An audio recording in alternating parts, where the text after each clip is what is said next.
சவுக்கு media நேயர்களுக்கு வணக்கம். அரசியல் மற்றும் சமூகம் சார்ந்து இன்னைக்கு பல்வேறு விஷயங்களை பேச இருக்கோம். நிறைய பேர் நேற்று சப்ஸ்கிரைப் பண்ணியிருந்தீங்க. ஸோ அதே மாதிரி சப்ஸ்கிரைப் பண்ணி சப்போர்ட் பண்ணுங்கள். சார் வணக்கம். சார் வணக்கம். வணக்கம் லியோ. வணக்கம் சார். வணக்கம். ஸோ சார் இப்போ ஆக்சுவலாக வந்து நேற்று அமைச்சரவை மாற்றம் நம்ம நேற்று பேசியிருந்தோம். சண்டே அப்படிங்கிறதுனால பார்த்தீங்கன்னா மார்னிங்கே நம்ம பேசிட்டோம். எப்பவுமே மார்னிங் தானே பேசுகிறோம். அதான் நேற்று மார்னிங்கே பேசிட்டோம்.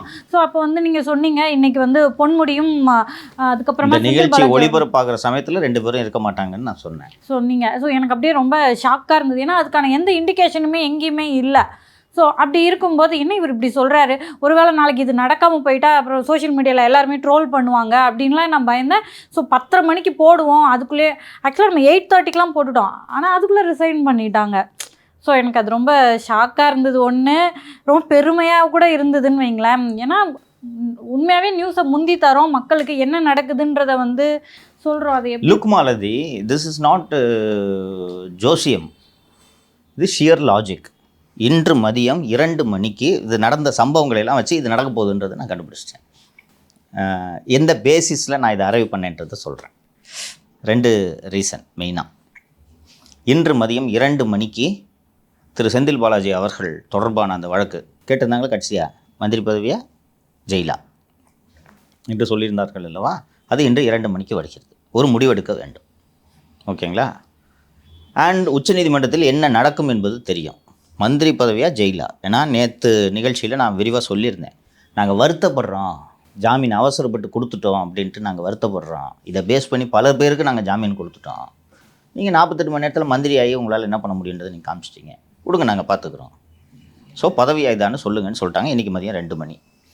இன்றைக்கி காலையில் உட்காந்துட்டு நீங்கள் இந்த முடிவு எடுக்க முடியாது. ஏன்னா அது தொடர்பான அஃபிடவிட்டெல்லாம் நீங்கள் மதியானம் ஃபைல் பண்ணணும் உச்சநீதிமன்றத்தில். ஸோ மிஸ்டர் செந்தில் பாலாஜியோட கேஸு அது மட்டும் அல்லாமல் நேற்று மாலை ஆளுநரின் அதிகாரங்கள் தொடர்பாக வரலாற்று சிறப்பு மிக்க தீர்ப்பை பெறுவதற்கு காரணமாக இருந்த மூத்த வழக்கறிஞர்களுக்கு சென்னையில் முதல்வர் தலைமையில் ஒரு பாராட்டு விழா நடைபெற்றது. மூத்த வழக்கறிஞர் திரு வில்சன், மூத்த வழக்கறிஞர் திரு ராகேஷ் திவிவேதி, மூத்த வழக்கறிஞர் திரு அபிஷேக் மனு சிங்வி ஆகியோருக்கு பாராட்டு விழா நடைபெற்றது இல்லைங்களா? இது மாதிரி வக்கீலுக்கு பாராட்டு விழா நடத்தி நீங்கள் இது வரைக்கும் பார்த்துருக்கீங்களா? இன்னொன்று, திமுக இதை எப்படி அந்த தீர்ப்பு வந்த அன்று திமுக இதை எப்படி நிறுவியதுன்றது உங்களுக்கு நினைவு இருக்குன்னு நினைக்கிறேன். எனக்கு ஞாபகம் சொல்லட்டுமாங்க? சொல்லுங்க. ஆக்சுவலாக வில்சன் அவர்கள் தான் வந்து இந்த மாதிரியான வரலாற்று ரீதியான ஒரு தீர்ப்பை பெற்று கொடுத்துட்டாரு அப்படின்னு வந்து தொடர்ந்து டிஎம்கே ஐடிவிங்க அதை வந்து பரப்பிட்டு இருந்தாங்க. அப்போ கூட நீங்கள் மற்ற வழக்கறிஞர்கள் பேர்லாம் போட்டு ஏன் இவங்க பேரை சொல்லலன்ட்டு சொல்லிடணும். மேலும் இது மாதிரி பாராட்டு விழாலாம் நடத்த மாட்டாங்க, அதை நான் சொல்லிடுறேன். அங்கே போய் மிலாட் அப்படின்னு அபிஷேக் மனு சிங்வி சொன்னார்னா 50 லட்ச ரூபா, ராகேஷ் திவேதி மிலாடுன்னு சொன்னார்னா 40 லட்ச ரூபா, கூட அமௌண்ட்டு முன்ன பின்ன இருக்கலாம். ஓகேங்களா? அது கம்மியாக கிடையாது. அப்போ என்கிட்ட ஃபீஸ் வாங்கிட்டு நீ வாதாடுற, உனக்கு எதுக்கு பாராட்டு விழா? இது கேள்வி வருது இல்லைங்களா? அது போக நீங்கள் சொன்ன காரணம், நம்ம அறிவாலய ஏட்டையா RS பாரதி இவர்தான் இந்த தீர்ப்பை பெற்றுக்கொண்டவன், இவர்களும் வில்சனே அதை நிறுவ விரும்புகிறாரு. வில்சனுக்கும் அதே கட்சியில் இருக்கக்கூடிய 2 மாநிலங்களவை உறுப்பினர்களான மூத்த வழக்கறிஞர்கள் திரு NR இளங்கோ அவர்களுக்கும் வில்சன் அவர்களுக்கும் அப்போதிருந்தே போட்டி. NR இளங்கோ என் நண்பர்ன்றதுக்காக சொல்லல, உண்மையிலே இன்டெலிஜென்ட் கிரிமினல் ஆயிரு, கரெக்டாக சொல்லுவார். சார் இதை பண்ணலாம், இதை பண்ணக்கூடாதுன்றதை சொல்லுவார். வில்சனு எதுவாக இருந்தாலும் என்னால் பண்ண முடியும்னு சொல்லிட்டு இவர் ஒரு பக்கம் உருட்டுவார். ஸோ வில்சன் வந்து இந்த லாபிலாம் பண்ணி நான் ஒருத்தன் தான் இதை வாதாடினது, நான் பேசின பாயிண்டெல்லாம் கேட்டு தான் உச்சநீதிமன்றம் இப்படி தீர்ப்பு எழுதியது என்பதை நிறுவுவதற்கு அவர் முயன்றார், கட்சியும் முயன்றது. அப்படி இருக்கும்போது அவர் மட்டும் வாதாடவில்லை, அபிஷேக் மனு சிங்வி. ஆனால் அபிஷேக் மனு சிங்வி பியூட்டிஃபுல் லாயர், அதையும் சொல்லிடுறேன். அவர்களுக்கு பாராட்டு விழா நடத்துறதுக்கான தேவை என்ன இருக்குது சொல்லுங்கள்? ஏன்னா வந்து ஆளுநருக்கான வரம்புகளை வந்து அவங்க அதெல்லாம் ரைட்டுமா, சிஎம் கூப்பிட்டு எதுக்கு பாராட்டு விழா நடத்தினாரு? ஒருவேளை அவங்க முயற்சி பண்ணுறாங்களாங்க சார், நாங்கள் தான் இந்த மாதிரியான தீர்ப்பை வழங்கியிருக்கோம், ஸோ இது இந்தியா முழுக்க நல்ல விஷயம், இப்படி உருட்டுவதாக வெளியில் சொன்னார்கள். உண்மையான காரணம் செந்தில் பாலாஜியை அமைச்சராக நீடிப்பதற்கு என்ன வழி என்பதை கேட்பதற்காகத்தான் நேற்று அவர்களை சென்னை வரவழைத்தார்கள். அது தொலைபேசியிலே கேட்டிருக்கலாம்ல சார், அங்கே டெல்லியிலேருந்து வர வச்சு இவர் ஆங்கிலத்தில் அப்படியே உரையாடி லா பாயிண்ட்ஸ் எல்லாத்தையும் டிஸ்கஸ் பண்ணிட்டு வருவார். சிஎம் சொல்லுப்பா இங்கே மட்டும் என்ன ஆங்கிலத்தில் ஒரே இடம் போய் பக்கத்தில் ஒருத்தர் மொழிபெயர்ப்பாளர் வச்சுக்கலாம்ல. ஆமா, அது எளிமையா இருக்கும். இல்ல, நேரில் பேசுவதுதான் எளிமையா இன்னொன்று இது இருக்கும். ஃபோனில் பேசுகிற விஷயமாயா? ஆமா, ஏன்னா நிறைய பேர் பேசணும். என்னங்க சார், 4-5 பேர் அப்படி கலந்து. ஏமா நீங்கள் தான் சிங்வி, இவர் தான் ராகேஷ் திவேதி, நான் தான் ஸ்டாலின். என்ன பண்ணலாம் சொல்லுங்கள்? அவரை அமைச்சரவையில் வச்சுருக்கணும். Resign first. இப்படி இது நேராக உட்காந்து பேசுறது ஈஸியா, இல்லை ஃபோனில் எப்படி பேசுவீங்க நீங்கள்? இல்லை ஸ்டாலின் டெல்லிக்கு போகணும், ஸ்டாலின் டெல்லிக்கு போனால் நியூஸு, ஓகேங்களா? அதுக்கு தான் வர வச்சது. ஸோ இப்போ நீங்கள் மாநில உரிமைகளை வென்றெடுத்த என்று உருட்டுவதற்காக இந்த பாராட்டு விழான்ட்டு ஒரு நிகழ்ச்சி ஒன்று ஏற்பாடு பண்ணி பண்ணிட்டாங்க. இதான் நடந்தது. ஸோ நீங்கள் கேட்ட கேள்விக்கு ஒரு விடை, இது நடக்கப் போகிறது. உங்களுக்கு திரு செந்தில் பாலாஜி இன்றைக்கி ரிசைன் பண்ணிட்டாரு. நான் இனிமேல் அவர் மேலே பெருசாக தாக்குதல்லாம் தொடுக்க தயாராக இல்லை. 1.5 வருஷம் ஜெயிலில் இருந்தவங்களுக்கு ஆள் எப்படி வெளியில் வந்தார் பார்த்தீங்களா? ரொம்ப உடஞ்சி ஒரு உள்ளே போனதுக்கும் வெளில வந்ததுக்கும். நானாவது உள்ள ஃபஸ்ட்டு டைம் எப்போது சிறைக்கு சென்றாலும் பக்கத்தில் இருக்க எல்லா கைதிகளையும் கூப்பிட்டு வச்சு பேசிக்கிட்டு ஜாலியாக இருந்துருவேன். யார்ட்டையுமே பேச மாட்டான். அதான் சொன்னேன் இல்லை, கலைஞர் டிவியே பார்த்துன்னு இருப்பார். அப்படி இருக்கும்போது ஆள் எப்படி வந்தார்ன்றதை பார்த்தோம். மீண்டும் சிறை செல்வதற்கு தயாராக இருப்பாரா? ஸோ இன்னொன்று, கோர்ட்டில் ஒரு வேளை ஏதாவது ஒரு காரணத்தை சொல்லி சரிப்பா ஒரு மாதிரியாக இருக்கட்டும்னு கோர்ட்டு சொல்லுமா? இது ரெண்டும் நடக்காது. ஸோ திரு செந்தில் பாலாஜி அவர்கள் ராஜினாமா செய்தே ஆக வேண்டும். 1.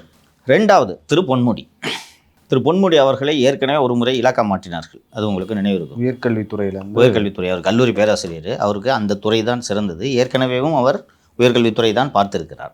அப்படி இருக்கும்போது அவரை தூக்கி நீங்கள் காட்டுக்குள்ளே போய் புலிக்கு இறை போடுங்கள் என்று சொல்வதற்கான தேவை ஏன் வந்தது? இவர்கள் இப்போது வீர போர் புரிகிறார்களே ஆளுநர், அந்த ஆளுநரை திருப்திப்படுத்துவதற்காக தான் பொன்முடியின் இலாக்காவை மாற்றினார்கள். நினைவிருக்கா? வெளில போன்னு சொல்ல போயா வெளிலன்னாரு. அதுபோக உயர்கல்வித்துறையின் அமைச்சர் என்பதால், பல்கலைக்கழகங்களின் வேந்தர் ஆளுநர் என்பதால் இவர்கள் இருவரும் அடிக்கடி சந்திக்க வேண்டும். இதன் காரணமாகத்தான் தூக்கி நீ போய் காட்டில் போயிரு அப்படின்ட்டு வனத்துறையின் செயலாளராக அப்போது இருந்த, இப்போதும் இருக்கிற திருமதி சுப்ரியா சாகுவின் கீழ் வேலை செய்ய வேண்டும் என்று திரு பொன்முடி அவர்களை அனுப்பி வைத்தார்கள். ஏன் இப்போது அவரை ராஜினாமா செய்ய சொல்கிறார்கள் என்றால், 10 மாதத்தில் தேர்தல். அவங்களுக்கு இது அஃபென்ஸு அதெல்லாம் அவங்களுக்கு பயம்லாம் கிடையாது. நாம் நேற்று பேசுனது மாதிரி ஒரு எஃப்ஐஆர் போட்டு ஒன்று கம்முன்னு அதை வச்சுருந்துருக்கலாம், ஒரு இஷ்யூ கிடையாது. ஆனால் இது இந்துக்களின் வாக்குகளை பாதிக்கும் என்பதை உணர்ந்து விட்டார். அவர் பேசின விஷயம் நிச்சயமாக அருவருக்க வைக்கும், மத நம்பிக்கை இல்லாதவர்களையும் அருவருக்க வைக்கும், மாற்று மதத்தை சேர்ந்தவர்களையும் அருவருக்க வைக்கும். கொச்சை மற்றும் ஆபாசம் தான் அதற்கு. ஆமாம் சார், இரு பிரிவினரை பேசியிருக்காங்க, பெண்களை பேசியிருக்காங்க, எல்லா வகையிலையும். அது மாதிரி நிறைய லைன் பை லைன் அது ரொம்ப தப்பாக இருக்குது. அதனால் இவரை வச்சிருந்தா, இவர் மூஞ்ச காட்டினாலே இந்துக்களின் வாக்குகள் போகும். அப்போது என்ன செய்வது? 2 பேரை தூக்கி போட்டுட்டாங்க. இதனால் இது நடக்கும் என்ற அடிப்படையில் தான் சொன்னேன். நான் ஒன்றும் ஜோசியத்தின் அடிப்படையில் சொல்லலை, நடந்தே தீரும், வேறு வழி அல்ல, அந்த அடிப்படையில் தான் நான் சொன்னேன். முதலில் உயர்கல்வியிலேருந்து வனத்துறைக்கு வனவாசம், இப்போ மொத்தமாக வனவாசம் போங்க, அவ்வளோதான். இது பொன்முடி பேசுகிற முதல் தவறான விஷயங்கள் கிடையாது. ஏற்கனவே அவர் பேசி நம்ம பார்த்துருக்கோம். ஓசி பஸ்ன்னு சொல்கிறதா இருக்கட்டும், அதுக்கப்புறமா அதான் அந்த இருவேல்பட்டு மக்கள் கிட்ட போய் பேசின விஷயமா இருக்கட்டும், அதுக்கப்புறம் அவர் மேலே சேர் அடித்ததாக இருக்கட்டும். ஸோ மக்கள் அவர் மேலே எந்த அளவுக்கு கோவப்படுறாங்க இதெல்லாமே புரிஞ்சுக்கிட்டு இதை அவங்க கண்டெயின் பண்ணியிருக்க முடியுமாங்க சார்? இப்போதான் கடைசி நிமிஷத்தில் வெள்ளம் வந்ததுக்கப்புறம் மு.க. ஸ்டாலின் அவர்கள் இதை அணை போட முயற்சிக்கிறார்.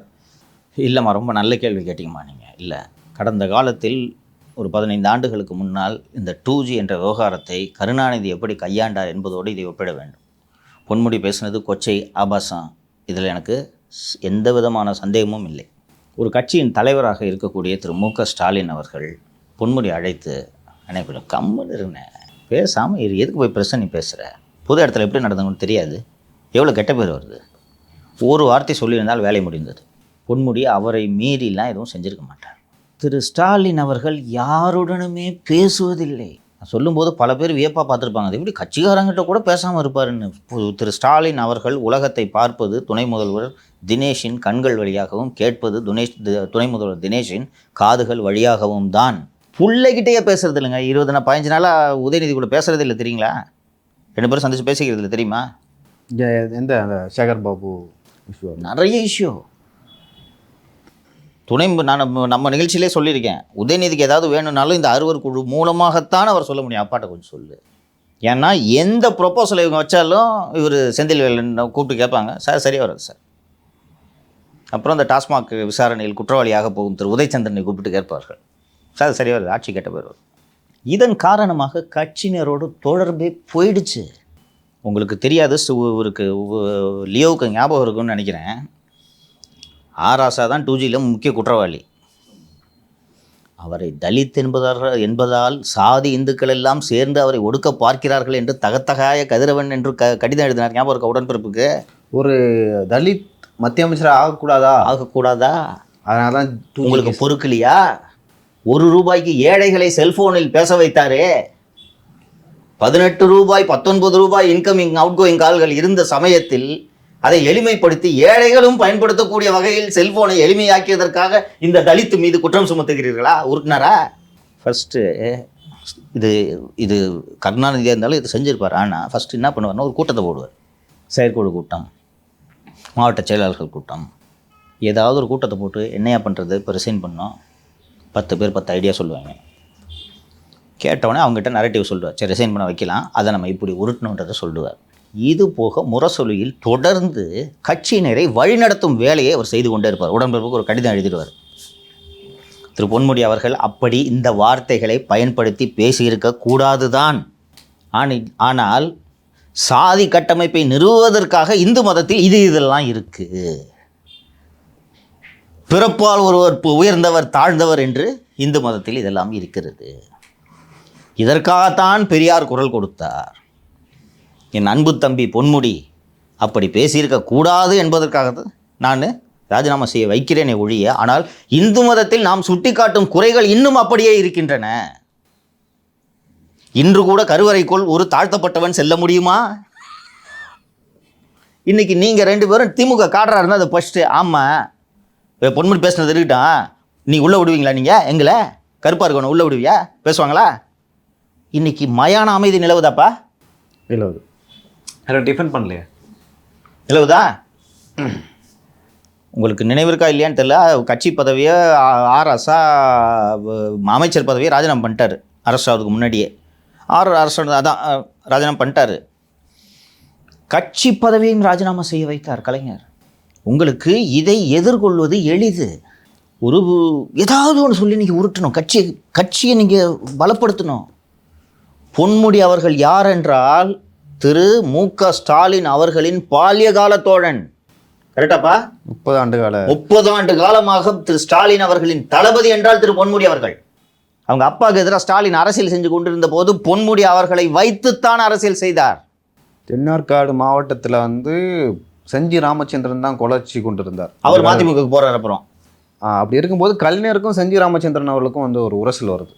அவர் வரும்பொழுது பொன்முடி மதிமுகவுக்கு போறாரு. அந்த சமயத்தில் தான் பொன்முடி அவர்கள் வர்றாரு.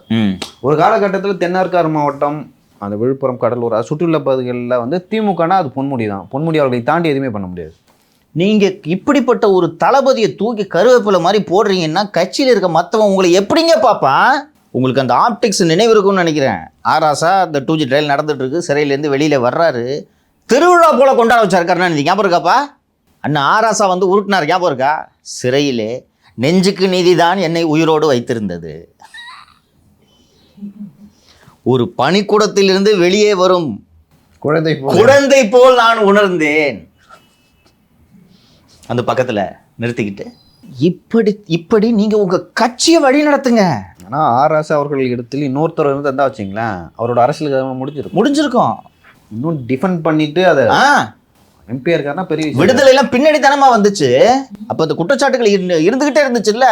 இதை வச்சு காங்கிரஸ் கவர்மெண்ட்டே போச்சே, சமாளிச்சாரு. 2G வழக்கே பார்ப்பனிய சதி என்றார். ஞாபகம் இருக்கா? ஞாபகம் இருக்கு. இல்லை அது உண்மைதான் சார். நீங்கள் அது ஒரு பக்கம் பார்த்தீங்கன்னா ஆர்எஸ்எஸோட அஜெண்டா அது இருக்கு.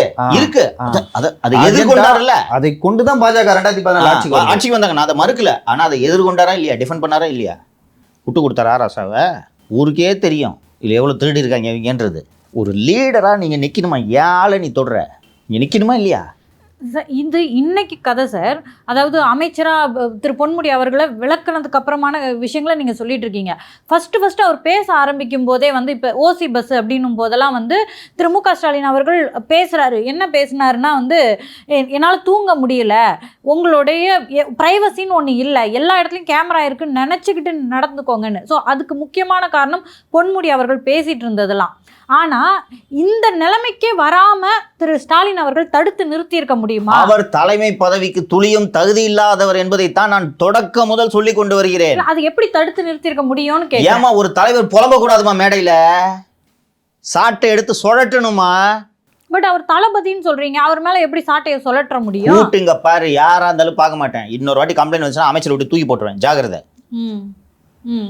உனக்கு பதவி கிடையாது, தூக்கி ஏன் மாத்து வான் பண்ணணும். கூப்பிட்டு ஒரு வாட்டி ஓசி பஸ்ஸுன்னு ஓசி பஸ்ஸில் போகிறேன்னு சொல்கிறாருன்னு இது வருது. இங்கே பாருங்க இப்போ அண்ணன், இன்னொரு வாட்டி கம்ப்ளைண்ட் வந்துச்சுன்னா நான் நடவடிக்கை எடுத்துருவேன் சொல்லிட்டேன் அப்படின்னு சொல்லிடணும். 2வது வாட்டி ஒரு சர்ச்சையில் மாட்டாரு, தூக்கு. அப்படி தூக்கியிருந்தா இன்றைக்கி பொன்முடியோட அரசியல் வாழ்க்கை மொத்தமாக முடிஞ்சிருக்காமல் காப்பாற்றிருக்கலாம்ல. இப்போது ஒரு தலைவனே வந்து என்னால் எதுவும் பண்ண முடியல, தூங்கி எழுந்தா ஒரே பிரச்சனையாகுதுப்பா, என்னப்பா எப்போ எந்த பிரச்சனை எடுத்துன்னு வருவீங்கன்னு தெரிலன்னு ஒரு லீடர் ஒப்பாரி வைக்கலாமா மேடையில்? தந்தையின் நிழலில் வளர்ந்த போன்சாய் செடி நான் சொன்னேன் தெரியுதா? கருணாநிதி புலம்புவாரா? கருணாநிதி புலம்பியது எனக்கு தெரிந்து ஈழப்போர் நடந்த சமயத்தில் தான். ஒரு அடிமை இன்னொரு அடிமையை பார்த்து என்ன செய்ய முடியும்? அப்புறம் வந்து இன்னொரு ஸ்டேட்மெண்ட் சொன்னார், அது இன்னுமே வந்து ஃபேமஸ். சங்க இலக்கியத்தில் வந்து ஒரு பக்கம் வந்து மங்களவாத்தியம் இசைக்கும் போது இன்னொரு பக்கம் வந்து எழுவு நடக்கும், அதுக்கு என்ன பண்ண முடியும் அப்படின்னு சொல்லிட்டு என்னென்னமோ பண்ணாரு. அதை டிஃபெண்ட் பண்ண முடியாத விஷயம் ஈழப்போர். அவரால் டிஃபெண்ட் பண்ண முடியல. கடைசியாக விகடன் ஆனந்தவிகடனுக்கு ஒரு பேட்டி கொடுத்தாரு. அப்போ வந்து கிட்டத்தட்ட ஒரு 70-80 காலம் அரசியல் வாழ்க்கையில் இருக்கீங்க, அப்படி இருக்கும்போது இத்தனை ஆண்டுகளில் உங்களுக்கு நிறைவேறாத ஆசை அப்படின்னா என்னன்னு கேட்குறாங்க. அவர் அதை டிஃபெண்ட் பண்ணுறது சொல்கிறாரு, தனி ஈழம் தான், நான் இத்தனை நாள் வந்து கஷ்டப்பட்டேன், நிறையா அந்த அதை அடையணும்னு சொல்லி நிறையா உழைச்சிருக்கேன், நிறையா பண்ணியிருக்கேன், ஆனால் தனி ஈழம் வந்து என்னால் லைக் நான் எதிர்பார்த்தா அது வந்து அமையலை அப்படின்னு சொல்லிட்டு வருத்தப்பட்டு சொன்னார். அவருக்கு ஆதரவாக செஞ்சுருக்கலாம், இல்லை எதிராக செஞ்சுருக்கலாம், பட் அது ஒரு ஸ்டேட்மெண்ட். ஏன் அதை அவங்க சொல்கிறாருன்னா, அவரால் முடியல, நம்ம இந்த பேட்டியிலாவது அதை சொல்லி நம்ம அவர்களுக்கு ஆதரவாக இருந்தோம் அப்படின்னு சொல்லிட்டு மக்களுக்கு வந்து எடுத்து சென்றிருக்காரு. ஒரு ஆட்சி அதெல்லாம் விடுங்கம்மா, உங்கள் கட்சி இன்னைக்கு எப்படி இருக்கு? உங்கள் ஆட்சியில் இந்த மாதிரி ஒரு குற்றச்சாட்டுகளின் காரணமாக ஒரே நாளில் 2 அமைச்சர்கள் ராஜினாமா செய்தது என்றாவது நடந்திருக்கிறதா? செல்வி ஜெயலலிதா அவர்களோட ஆட்சியிலும் இல்லை, அவங்க போயிருக்காங்க, அவங்கள தூக்குனது ஒன்று, அவங்க ராஜினாமா பண்ணியிருக்காங்க. ஆனால் இது போல ஒரு பொதுமக்கள் கிட்ட ஒரு சிக்கலாகி பொதுமக்கள் மற்றும் எதிர்க்கட்சிகள் எல்லாம் சேர்ந்து ஃபோர்ஸ் பண்ணி 2 அமைச்சர்களை ராஜினாமா பண்ணுறது யூபிஏ காங்கிரஸ் கவர்மெண்ட்டில் நடந்திருக்கு. ஆராசா அது இதுன்னு ஒவ்வொருத்தராக ரிசைன் பண்ண வச்சாங்க. இது போல் எங்கேயாவது நடந்திருக்கிறதா? சார் இப்போ வந்து திரு மு க ஸ்டாலின் அவர்கள் வந்து அந்த 6 கூட்டணி அப்படின்னு சொன்னோம் இல்லையா, அவங்கள நம்புறாரு. ஓகே, நம்பணும்னா அவங்களாவது புத்திசாலிகளாக இருந்து இதை வந்து இந்த ஆட்சியை சரியாக வழி நடத்துகிறவங்களா இருக்கணும். இன்றைக்கி அதுவும் சிக்கல். ஏன்னா நம்ம நேற்று உதயச்சந்திரன் அவர்கள் கைது செய்யப்பட வாய்ப்பு இருக்குன்னு பேசும்போது இப்போ அதுவும் சிக்கலில் வந்து நிற்கிது. யார் அவர் நம்பினாரோ அவங்க முட்டுச்சந்து கூட்டு போகிறாங்க நீங்கள் தொடர்ந்து சொல்லிட்டு இருந்தீங்க. அதன் அடிப்படையில் ஒரு சவுக்கு சங்கரை அவங்க வந்து நட்பு சக்தியாக பார்க்காம தூரம் வச்சு பார்த்ததோட பிரச்சனைன்னு இதை நம்ம புரிஞ்சிக்க முடியுது. அது அப்படி கிடையாது. சவுக்கு சங்கர் அதில் முக்கியமே கிடையாது. அடிப்படையே தவறு. அவன் அதிகாரியை வைக்க வேண்டிய இடத்துல வைக்கணுமா? நீங்கள் புரிஞ்சுக்குங்க, ஸ்டாலினோட தவறே இதுதான், ஃபண்டமெண்டல் மிஸ்டேக் இது. பொன்முடி தான் உங்களோட கடைசி வரை இருக்க போவது, புரிந்து கொள்ளுங்கள். உதயச்சந்திரனோ உமாநாத்தோ செந்தில்வேலனோ டேவிட்சனோ அருணோ அல்ல. இது நான் இப்படி நான் ஒரு ஒப்பீடு சொல்கிறேன், புரிஞ்சுங்க. சொல்லுங்க. கலைஞர் கருணாநிதி அவர்கள் வந்து ஒரு ஜாபர் சேட் அவர்களை வந்து நம்பினாரா, ஆனால் அவர் ஃபீல்டு யதார்த்தம் தெரிஞ்சு நம்பினாரா இல்லை தெரியாமல் நம்பினாரா? அதோட ஒப்பிடலாமா ஸ்டாலின் அவர்களை வந்து இந்த அதிகாரிகள் நம்புறது? ஒப்பிடலாம். ஆனால் சொன்னது நடக்கிறத கண் கூட உறுதி செய்கிறாரு. ஆனால் இங்கே என்ன நடக்குதுன்றதே தெரியாமல் அதிகாரி சொல்கிறத நம்புறது கண்மூடித்தனமாக நம்புவது அல்லவா? உங்களுக்கு ஒரு ஸ்டேஜில் ஐயா ஒரு ரொம்ப ஓவராக மார்க் போடுவார் டாக்டர் ராமதாஸ், மைனாரிட்டி திமுக ஆட்சின்றதுனால அப்பப்போ மார்க்கு இந்த அரசுக்கு எவ்வளோ மதிப்பெண் அப்படின்ட்டு போட்டு 40 மார்க் கொடுப்பார், ஜஸ்ட் பாஸ். உச்சக்கட்டக்கோ ஒரு கருணாநிதிக்கு ஒரு ஸ்டேஜில் செக்மேட் பண்ணுறாங்க டாக்டரோட ஒரு பர்சனல் மேட்டரை எடுத்து போட்டு அடிக்கிறாங்க. அது வரைக்கும் டாக்டர் முருகின்னு அப்படி இப்படின்ட்டு இப்படியே சவுண்டு கூப்பிட்டெல்லாம் கொடுத்துட்டு இருந்தார். ஜிகே மணியை கூப்பிட்றாரு. கூப்பிட்டுட்டு என்னையா டாக்டர் சொன்னால் கேட்க மாட்டாரா அப்படின்ட்டு ஒரு பர்சனல் மேட்டர் அவருக்கு தெரிஞ்சது. இதெல்லாம் நான் அந்த ஃபோன் மூலமாக வர்றது. ஒரு பர்சனல் மேட்டர் எடுத்து ஜிகே மணிகிட்ட போடுறாரு. ஆட்டிட்டார் ஜிகே மணி. போய் ஐயா கிட்ட சொன்னோன்னே ஐயா பயந்துட்டார். ஒரு ஸ்டேஜில் என்ன பண்ணுறதுன்னு இப்படியே ஓடிக்கிட்டு இருக்கும்போது இனிமேல் பாமக தேவையில்லைன்ட்டு கலைஞர் முடிவு பண்ணி ஆற்காடு வீராசாமி அவர்கள், என்னோட நினைவு சரியாக இருந்தால் ஆற்காடு வீராசாமி அவர்களை விட்டு ஒரு திருமணத்தில் பேச வைக்கிறார். இப்படி ஒருவர் இருக்கிறார்னு காடுவெட்டி குரு ஒரு ஹால் மீட்டிங்கில் அவர் எப்படி பேசுவார் தெரியல. காடுவெட்டி குரு பெரம்பலூர் கலெக்டர், அரியலூர் கலெக்டர்லாம் கண்ணாமணுன்னு அவரோட ஸ்டைலில் கண்ணாமணுன்னு திட்டி பேசுகிறார். இதை எல்லாத்தையும் உளவுத்துறை மூலமாக எடுத்து இப்படியெல்லாம் ஒருவர் அதிகாரிகளை பேசியிருக்கிறார். இதை ஒரு அரசு வேடிக்கை பார்த்து கொண்டிருக்கலாமா? இனி இந்த கட்சியோடு கூட்டணியில் இருப்பதில் பிரயோஜனம் இல்லை. ஏன்னா சப்போர்ட்டு காங்கிரஸ் இருக்குது, மற்றவங்க இருக்காங்க. எம்எல்ஏ தேவை போய அப்படின்னு அனுப்பி விட்றாரு. அனுப்பி விட்டோன்னே கடைசியில் டாக்டரை பணிய வச்சார். புரியுதுங்களா? டாக்டர் பணியை வச்ச உடனே அந்த அப்போ தான் நடுவில் இந்த பர்சனல் மேட்டர்லாம் ஒரு ஜிகே மணிக்கிட்ட இல்லாத மேட்ரு சொன்ன உடனே டாக்டருக்கு தெரிஞ்சிச்சு வேறு வழியில் சண்டை கிண்டெல்லாம் போட முடியாதுன்னு தெரிந்தவுடன் மீண்டும் பாமகவை கூட்டணியை இணைக்க வேண்டும். இது சண்டை போட்டாங்க, கூட்டணி கிடையாது என்று பிரிந்தாயிற்று. என்ன சொல்லி மீண்டும் இணைவது? மதுவிலக்கை அமல்படுத்துவதன் முதல் கட்டமாக இரவு 11 மணி வரை திறந்திருக்கும் மதுக்கடைகளை 1 மணி நேரம் முன்னதாக மூடுகிறேன் அப்படின்னு சொன்ன உடனே டாக்டர் செக்ரட்டரியேட்டுக்கு போய் சால்வு போட்டு நன்றி 1 மணி முன்னதாக. என் 10 மணிக்கே வாங்கி வச்சுக்க மாட்டேன்னா 10 மணிக்கு வாங்கிக்க மாட்டேன். முதல்ல வாங்கி வைக்கிறது இல்லை நைட்டு பிளாக்ல ஓடலப்போ அதுக்கப்புறம் ஓகே. பட் 10 மணிக்கு இது என்ன இப்போ மது குறைஞ்சிருமா? இப்படி பண்ணாங்க. டெலிவர் பண்ணார் ஜாஃபர் சேட்டு. இவங்க டெலிவர் பண்ணுறாங்களா? இப்போ அப்போ இந்த டாஸ்மாக் விவகாரம் வந்திருக்குல்ல சார், இந்த பெரிய விவகாரம்லாம் இப்போ ஒருவேளை ஜாஃபர் சேட்டா இருந்திருந்தா அதை போல விவரமான அதிகாரிகளாக வந்து இது நடந்திருக்காதாங்க சார்? ஃபஸ்ட்டு விவரமான அதிகாரிகள் இருந்தால் நடந்திருக்காது. ஃபஸ்ட்டு சரியான அதிகாரிகளை தேர்ந்தெடுத்திருக்க வேண்டும். இங்கே பாருமா, 10 பேர்கிட்ட ஒப்பீனியன் கேட்பாருமா கருணாநிதி. நீங்கள் புரிஞ்சுக்குமா?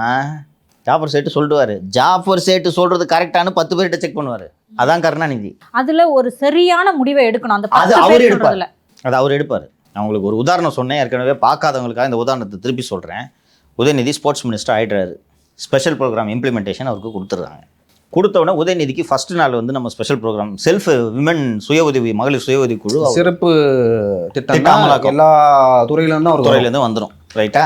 ஸோ வந்து உதயநிதி அவரோட ஃபஸ்ட்டு ஸ்போர்ட்ஸ் மினிஸ்டர் ஆகி ஃபஸ்ட்டு பட்ஜெட்டில் அத்தனை பேருக்கும் வர்ற எம்எல்ஏக்கள் அத்தனை பேருக்கும் ஒரு கிட்டு, அந்த கிட்டில் ஒரு சத்து மாவு, அந்த செல்ஃப் ஹெல்ப் குரூப் தயாரித்த சத்து மாவு அண்டு மலைத்தேன், ஐ திங்க் ஸோ மலைத்தேன், இதெல்லாம் வச்ச ஒரு கிட்டை அசம்பிளியில் எம்எல்ஏஸ்க்கு அவரோட இதாக கொடுக்கலாம் என்று திட்டம்.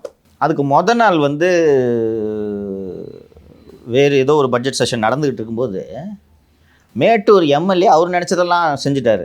எப்படின்னா மேட்டூரில் அந்த டேமு மீன் குழம்பு எல்லாருக்கும் ப்ரிப்பேர் பண்ணி எல்லா எம்எல்ஏக்கும் அந்த மேட்டூர் எம்எல்ஏ கொடுத்துட்டாரு. பாமக எம்எல்ஏன்னு நினைக்கிறேன் கொடுத்துட்டாரு.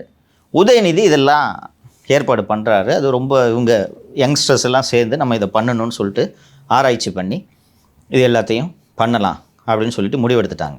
உதயச்சந்திரன் இருக்கார். அப்போது காலையில் அன்றைக்கி இந்த மானிய கோரிக்கைன்றதுனால டிஸ்கஷன் நடக்குது. இன்றைக்கி என்ன பேசலான்னு போது உதயநிதி பிச் பண்ணுறாரு அப்பாக்கிட்ட. அப்போ இந்த மாதிரி ஒரு கிட்டு என்ன அப்படின்னா இந்த மாதிரி மகளிர் சுய குழு சத்து மாவு இதெல்லாம் ரெடி பண்ணியிருக்கேன், இதை எல்லா எம்எல்ஏ கொடுக்கலாம், நல்ல விஷயமாச்சே, பண்ணலாமே அப்படின்னு ஒன்று உதயச்சந்திரன். அது சரியாக வராது. ஏங்க என்ன அசம்பிளி சார், யாராவது பாட்டில் எடுத்து மண்டையில் அடிச்சிடுவாங்க. சட்டசபையில் சிஎம் பாட்டில் எடுத்து மண்டை அடிச்சிடுவாங்க. சண்டை கண்டு பெரிய சண்டை நடந்தால் இது நடக்கும். வரவங்களாம் சார் எம்எல்ஏக்கள் அப்படின்ற அடிப்படையில் மக்கள் பிரதிநிதிகள் இப்படி சண்டை போட்டுப்பாங்க சட்டசபையில. இதை விட மோசமா சண்டை போட்டிருக்காங்கம்மா. நீ வரையா ஜெயலலிதா பண்ணல? எதிரிகளை பண்றதுக்கும் தன்னுடைய அது மாதிரி சூழல் என்ன இருக்கு சொல்றாரு உதயச்சந்திரன். மண்டை அடிச்சிருவாங்க. உடனே ஸ்டாலின் சரி வராதுப்பா, கருணாநிதி கிட்ட சொல்லியிருந்தானா, யோ என்னையவே மண்டை எடுத்து தெரிப்பான், மூடிட்டு உட்காரு. ஃபஸ்ட்டு கேட்க மாட்டார் உதயச்சந்திரன்ட்ட. புரிஞ்சுக்குங்க, சொல்கிறது அவன் புள்ள.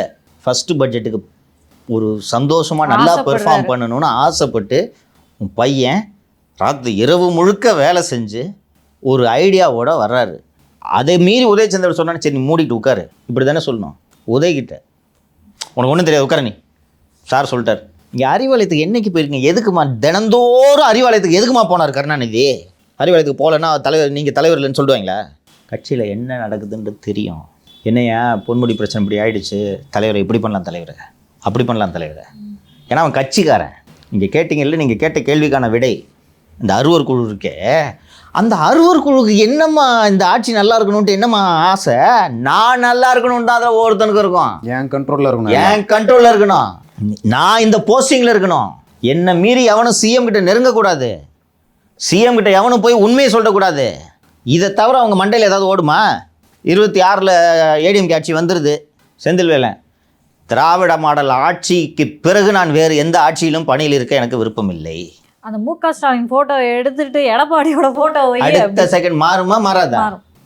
தமிழ்னு திராவிட மொழியில் தமிழ் மொழி கிழின்னு சொல்லிட்டு இவ்வளவு வக்கனையாக அரசு பள்ளின்லாம் எல்லாம் பேசுகிறாங்களே, செந்தில்வேலன் அவர் பிள்ளைங்களை ஜெர்மனியில் எதுக்கு படிக்க வைக்கிறாரு?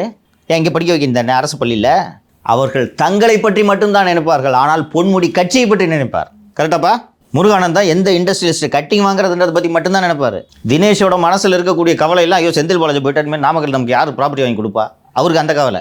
உமாநாத்துக்கு போன வாட்டி எப்படி சி விஜயபாஸ்கர் கூட சேர்ந்து அமௌண்ட் அச்சோமோ அதே மாதிரி அடுத்த கவர்மெண்ட்லேயும் ஹெல்த்துக்கே போயிடணும். அதிகாரிகளோட மைண்ட் இப்படி தான் சிந்திக்கும். அருணுக்கு ஆட்சி மாற்றம் வந்தவுடனே, சார் நீங்களும் சேலம் நானும் சேலம், எவ்வளவோ எடுத்து சொன்னேன் சார், இப்படிலாம் பண்ணாதீங்கன்னு, கேட்கல சார், சரி என்னப்பா வேணும், திருப்பி என்னைய கமிஷனராக மட்டும் போட்டுருக்கு சார். இது மட்டும்தான் அருண் மண்டையில் ஓடும். பொன்முடியின் மனதிலும் KN நேரு மனதிலும் MRK பன்னீர்செல்வத்தின் மனதிலும் திருப்பி ஆட்சிக்கு வர வேண்டும் என்ற எண்ணம் ஓடும். கரெக்டாக? எப்படி ஜெயிக்கலாம், எப்படி ஜெயிக்கலாம்? அப்போ நீங்கள் யாருக்கிட்ட கன்சல்ட் பண்ணணும்? அப்போ உண்மையிலே உங்களுக்கு அக்கறை இருந்துச்சுன்னா, இந்த பொன்முடி இப்படி பேசுனாருன்ற விவகாரமே சோஷியல் மீடியாவில் வர்ற வரைக்கும் சிஎம்க்கு தெரியாது, தெரியுமா? எப்படிப்பட்ட உளவுத்துறையை நீங்கள் வைத்திருக்கிறீர்கள். அப்பவும் போய் இது மாதிரி வந்த உடனே இவங்க போய் சிஎம்கிட்ட என்ன சொல்லுவாங்கன்றதை நான் சொல்கிறேன். சார் அது ஒன்றும் இல்லை சார், எவன் அதை ட்வீட் பண்ணுறானோ அவனெல்லாம் நான் மிரட்டிடுறேன். இவங்க மைண்டே இப்படி தான் வேலை செய்யுது. வந்து இது ஃபஸ்ட்டு உளவுத்துறை சோஷியல் மீடியாவில் வைரல் ஆகிறதுக்கு முன்னாடி உளவுத்துறை இதை கணிச்சிருக்கணும். ஓகேவா? கணிச்ச பிறகு இது வைரல் ஆகுதுன்னு தெரிஞ்சோன்னா, அது வைரல் ஆகிறதுக்கு முன்னாடியே பொன்முடி அவர்களுக்கு இலாக்கா மாற்றணும். அப்படி இல்லைன்னா ஸ்டாலினே ஒரு விழாவில் பேசும்போது வைரல் ஆகிறதுக்கு முன்னாடி நான் சொல்கிறது, அப்போயும் அவங்க பிளாக் பண்ணியிருந்தா தெரிஞ்சிருக்காது. நான் சொல்கிறது வரத்தான் செய்யும். இன்றைக்கி டிஜிட்டல் யுகத்தில் நீங்கள் வைரல் ஆகிறத கண்டெயின் பண்ண முடியாது. ஆனால் அதுக்கு முன்னாடியே ஸ்டாலின் வைரல் ஆகிறதுக்கு முன்னாடி ஸ்டாலின் இவரை கண்டிச்சிடணும். அதாவது விஷயம் வெளியில் வர்றதுக்கு முன்னாடியே பொன்முடியோட பதவி, கட்சி பதவி பறிப்பு, நாம எல்லாம் எதுக்கு பறிச்சாங்கன்னு பேசிகிட்டு இருக்கிறோம். அந்த நேரத்தில் இது வருது, யோ பரவாயில்லையா, விஷயம் வெளில வர்றதுக்கு முன்னாடியே பண்ணிட்டா இருப்பார். இது மாதிரி ஏதாவது பண்ணணுன்றேன். அல்டிமேட்டாக உங்கள் எய்மு கட்சிக்காரனை காப்பாற்றுறதா தான் இருக்கணும். கட்சிக்காரனை கைவிடுறது ஒரு தலைவனுக்கு அழகல்ல. சார், என்னோட கேள்வி என்னென்னா, ஒரு பக்கம் கொங்கு மண்டலத்தில் செந்தில் பாலாஜி இருந்தால் தான் வெற்றி பெற முடியும் அப்படின்னு சொல்லிட்டு திமுக கணக்கு பண்ணாங்க. அதான் தேர்தல் நேரத்தில் வெளியே கொண்டு வந்தாங்க. கொங்கு மண்டலம் ரொம்ப முக்கியமான தொகுதி, அதில் தோல்விகளை சந்தித்து கொண்டு திமுக. அதை தாண்டி அவங்களோட எதிரியான அதிமுக அங்கே தான் பலமாக இருக்காங்க. எஸ், அதை சமாளிக்கக்கூடிய ஆளாக செந்தில் பாலாஜி இருக்கிறார். ஓகேங்களா? கரெக்ட். இன்னொரு பக்கம் வட தமிழகத்தில் பொன்முடி அவர்கள் கிட்டத்தட்ட ஒரு 30 ஆண்டு காலமாக அந்த பகுதியில் இருக்கிறார். குறிப்பாக கடலூர், இங்கே விழுப்புரம், கள்ளக்குறிச்சி இந்த தொகுதியில் ஓரளவு அவருடைய ஆதரவாளர்கள் இருக்காங்க. இந்த 2 இடத்துலையும் எப்படி சரி கட்ட போகிறாங்க? அதுக்கப்புறம் அங்கே யார் ஒர்க் பண்ண போகிறா? எந்த மாதிரியான திட்டங்கள் திமுக கிட்ட இருக்குன்னு நினைக்கிறீங்க? ரொம்ப அழகான கேள்வி கேட்டீங்க, நல்ல கேள்வி கேட்டீங்க. ரொம்ப இன்றைக்கி 2 பேருமே ரொம்ப கரெக்டாக பாயிண்டடான கேள்விகளை கேட்குறீங்க. ரொம்ப சந்தோஷமாக இருக்குது எனக்கு. எந்த பிளானும் இல்லைப்பா. எந்த பிளானும் இல்லை? எந்த பிளானும் இல்லைப்பா. ஓகே, பேசுங்க. இதான்ப்பா எனக்கு வருத்தமாக இருக்குது. வெளியிலேருந்து பார்க்குறதுக்கு தான்ப்பா இது ஒரு பலமான கோட்டை அப்படின்ற மாதிரி உங்களுக்கு தெரிஞ்சுக்கிட்டு இருந்துச்சு. எந்த பிளானும் இல்லை. ஏன் எந்த பிளானும் இல்லைன்னா, இந்த பிளான் எல்லாம் போடுறதுக்கு நீ ரெகுலராக கட்சி ஆஃபீஸ்க்கு போகணும், கட்சிக்காரன் கூட பேசணும். Plan A, plan B, plan C, plan D வரிசையாக வச்சுருக்கணும். இன்னும் 10 வருஷம் கழித்து என்ன நடக்குன்றதை சிந்திக்கணும். விஜய் கூட்டணிக்கு ஒரு வேளை வரலன்னா என்ன ஆகுன்றத 26 ஜனவரியில் சிந்திச்சா போதாதா எடப்பாடி? சொல்லுங்கள். சரி, வெயிட் பண்ணுவான் தான். விஜய் வரேன்னு தானே பேசிக்கிட்டு தானே இருக்காரு. கரெக்ட். விஜய் பேசிட்டு தானேப்பா இருக்காரு. ஆமாம், வரவே மாட்டேன்னு சொல்லல விஜய். சொல்லலை. கரெக்ட். 2 வருஷம் சிஎம்னு கேட்குறாரு. ஆமாம், கரெக்ட். அதை குறைச்சி டெப்டி சிஎம்னு கூட சரி ஓகே ஒரு வேளை ஏற்றுக்கலாம், பேசுவோம். இப்போ முடிவு பண்ணணும். ஒருவேளை ஜனவரி மாதம் விஜய் வரலன்ட்டா டாக் இருக்கும்போது இதை பேசவே கூடாது விஜய். இல்லை, அதுக்கு விஜய்க்கே ஃபுல் ஸ்டாப் வைக்கிறார். நீங்கள் இதை பேசவே கூடாதுன்னு சொல்லிட்டு விஜய் பார்க்க போகிறார். நம்பி உட்காந்துருக்கீங்க, வரலண்ணா அனி உன் கதின்னா. இப்போ அவர் உங்கள்கிட்ட கெஞ்சுறாரா? இப்படி ஒரு தலைவன் திங்க் பண்ணணும். அப்படி பண்ணுறதுக்கு நீங்கள் உங்கள் கட்சிக்காரங்கிட்ட பேசணும். பேசுனீங்கன்னா சொல்லுவார், அண்ணன் இந்த பாருங்கண்ணே, நார்த்தில் மேனேஜ் பண்ணிடலாம், சவுத்தில் தராதுண்ணே சொல்லுவான். இப்போ திமுகவில் இருக்கவங்ககிட்ட எல்லாத்தையும் கூப்பிட்டு தலைவர்கிட்ட மூத்த தலைவர்கிட்டலாம் பேசுகிறாரு. நானே திருச்சியில் நேரு பார்த்துக்குவாருண்ணே, ஒரு விழுப்புரத்தில் ஒரு பொன்முடி பார்த்துக்குவாருண்ணே, சவுத்தில் அனிதா சரியில்லைண்ணே, சம்திங். நான் அதுக்காக அனிதா சரியில்லைன்றதுக்காக சொல்ல, ஒரு உதாரணத்துக்கு சொல்கிறேன். சரியில்லைண்ணே, ராமநாதபுரம் வீக்காக இருக்குண்ணே, அங்கே பிஜேபி வளர்ந்துக்கிட்டு இருக்காங்கண்ணே, இப்படி ஃபீடு வந்துக்கிட்டே இருக்கும்ல. இது மாதிரி எந்த ஃபீடும் ஸ்டாலின் கேட்பது கூட கிடையாது. அவருக்கு வேண்டிய ஒரே ஃபீடு செந்தில்வேலன் கொடுக்குற ஃபீடு, தினேஷ் கொடுக்குற ஃபீடு, உதயச்சந்திரன் கொடுக்குற ஃபீடு. யாராவது குறைந்தபட்ச அறிவுள்ளவர்கள் இறையன்புவை தலைமைச் செயலாளராக போடுவார்களா? ஏன் சார், என்ன சார் சிக்கல்? அவர் ஒரு நல்ல எழுத்தாளர், நல்ல அதிகாரி கிடையாது. இந்த கவர்மெண்ட்டு வீணாக போனதுக்கு தொடக்க புள்ளியாக அமைந்தது 3 பேர்: சைலேந்திர பாபு, இறையன்பு, டேவிட்சன். உளவுத்துறைக்கு தப்பான சாய்ஸ். கருணாநிதி கிட்டே இதே போல் வந்து சார் இவரை போடணுன்னு, அவன் புலவையா, இவர் ஒரு அதிகாரி என்கிட்ட சொன்னது, அவன் புலவையா, அவன் சரியாக வர மாட்டான். அதுக்கு யார் சரியாக வருவா? இவர். அதற்கு ஏற்றாற்போர் இறையன்பு மாவட்ட ஆட்சியர்களுக்கெல்லாம் கடிதம் எழுதிட்டு இருப்பாரு, கவனிச்சிருக்கீங்களா? ஞாபகம் இருக்கா? நான் அவரை போய் எனக்கு விஆர்எஸ் கொடுங்கன்றதுக்காக பார்க்க போனப்போ டேபிள் மேலே இவ்வளோ ஃபைலு. ஒரு சீஃப் செக்ரட்டரி இப்படியா உட்காந்து, அவர் ஞாயிற்றுக்கிழமை கூட வேலை செய்கிறார் என்றால் அவருக்கு வேலையே தெரிலன்னு அர்த்தம். நல்லா வேலை செய்கிற குயிக்காக ஃபைலை டிஸ்போஸ் பண்ணுவோம். அதே போல் சைலேந்திர பாபு, அவர் 1 மைல் தூரத்துலேருந்து கண்டுபிடிக்கணும், இவன் சோக்காளி, விளம்பரத்துக்காகவே இருக்கக்கூடிய நபர். போட்டிங்க, சைக்கிள்லேயே ஊரை சுற்றி டிபார்ட்மெண்ட்டை நாசம் பண்ணிட்டு போனாரா? ஆனால் கருணாநிதி, ஒரு உதாரணம் சொல்கிறேன், 91 to 96 முடியுதுமா, ஓகே.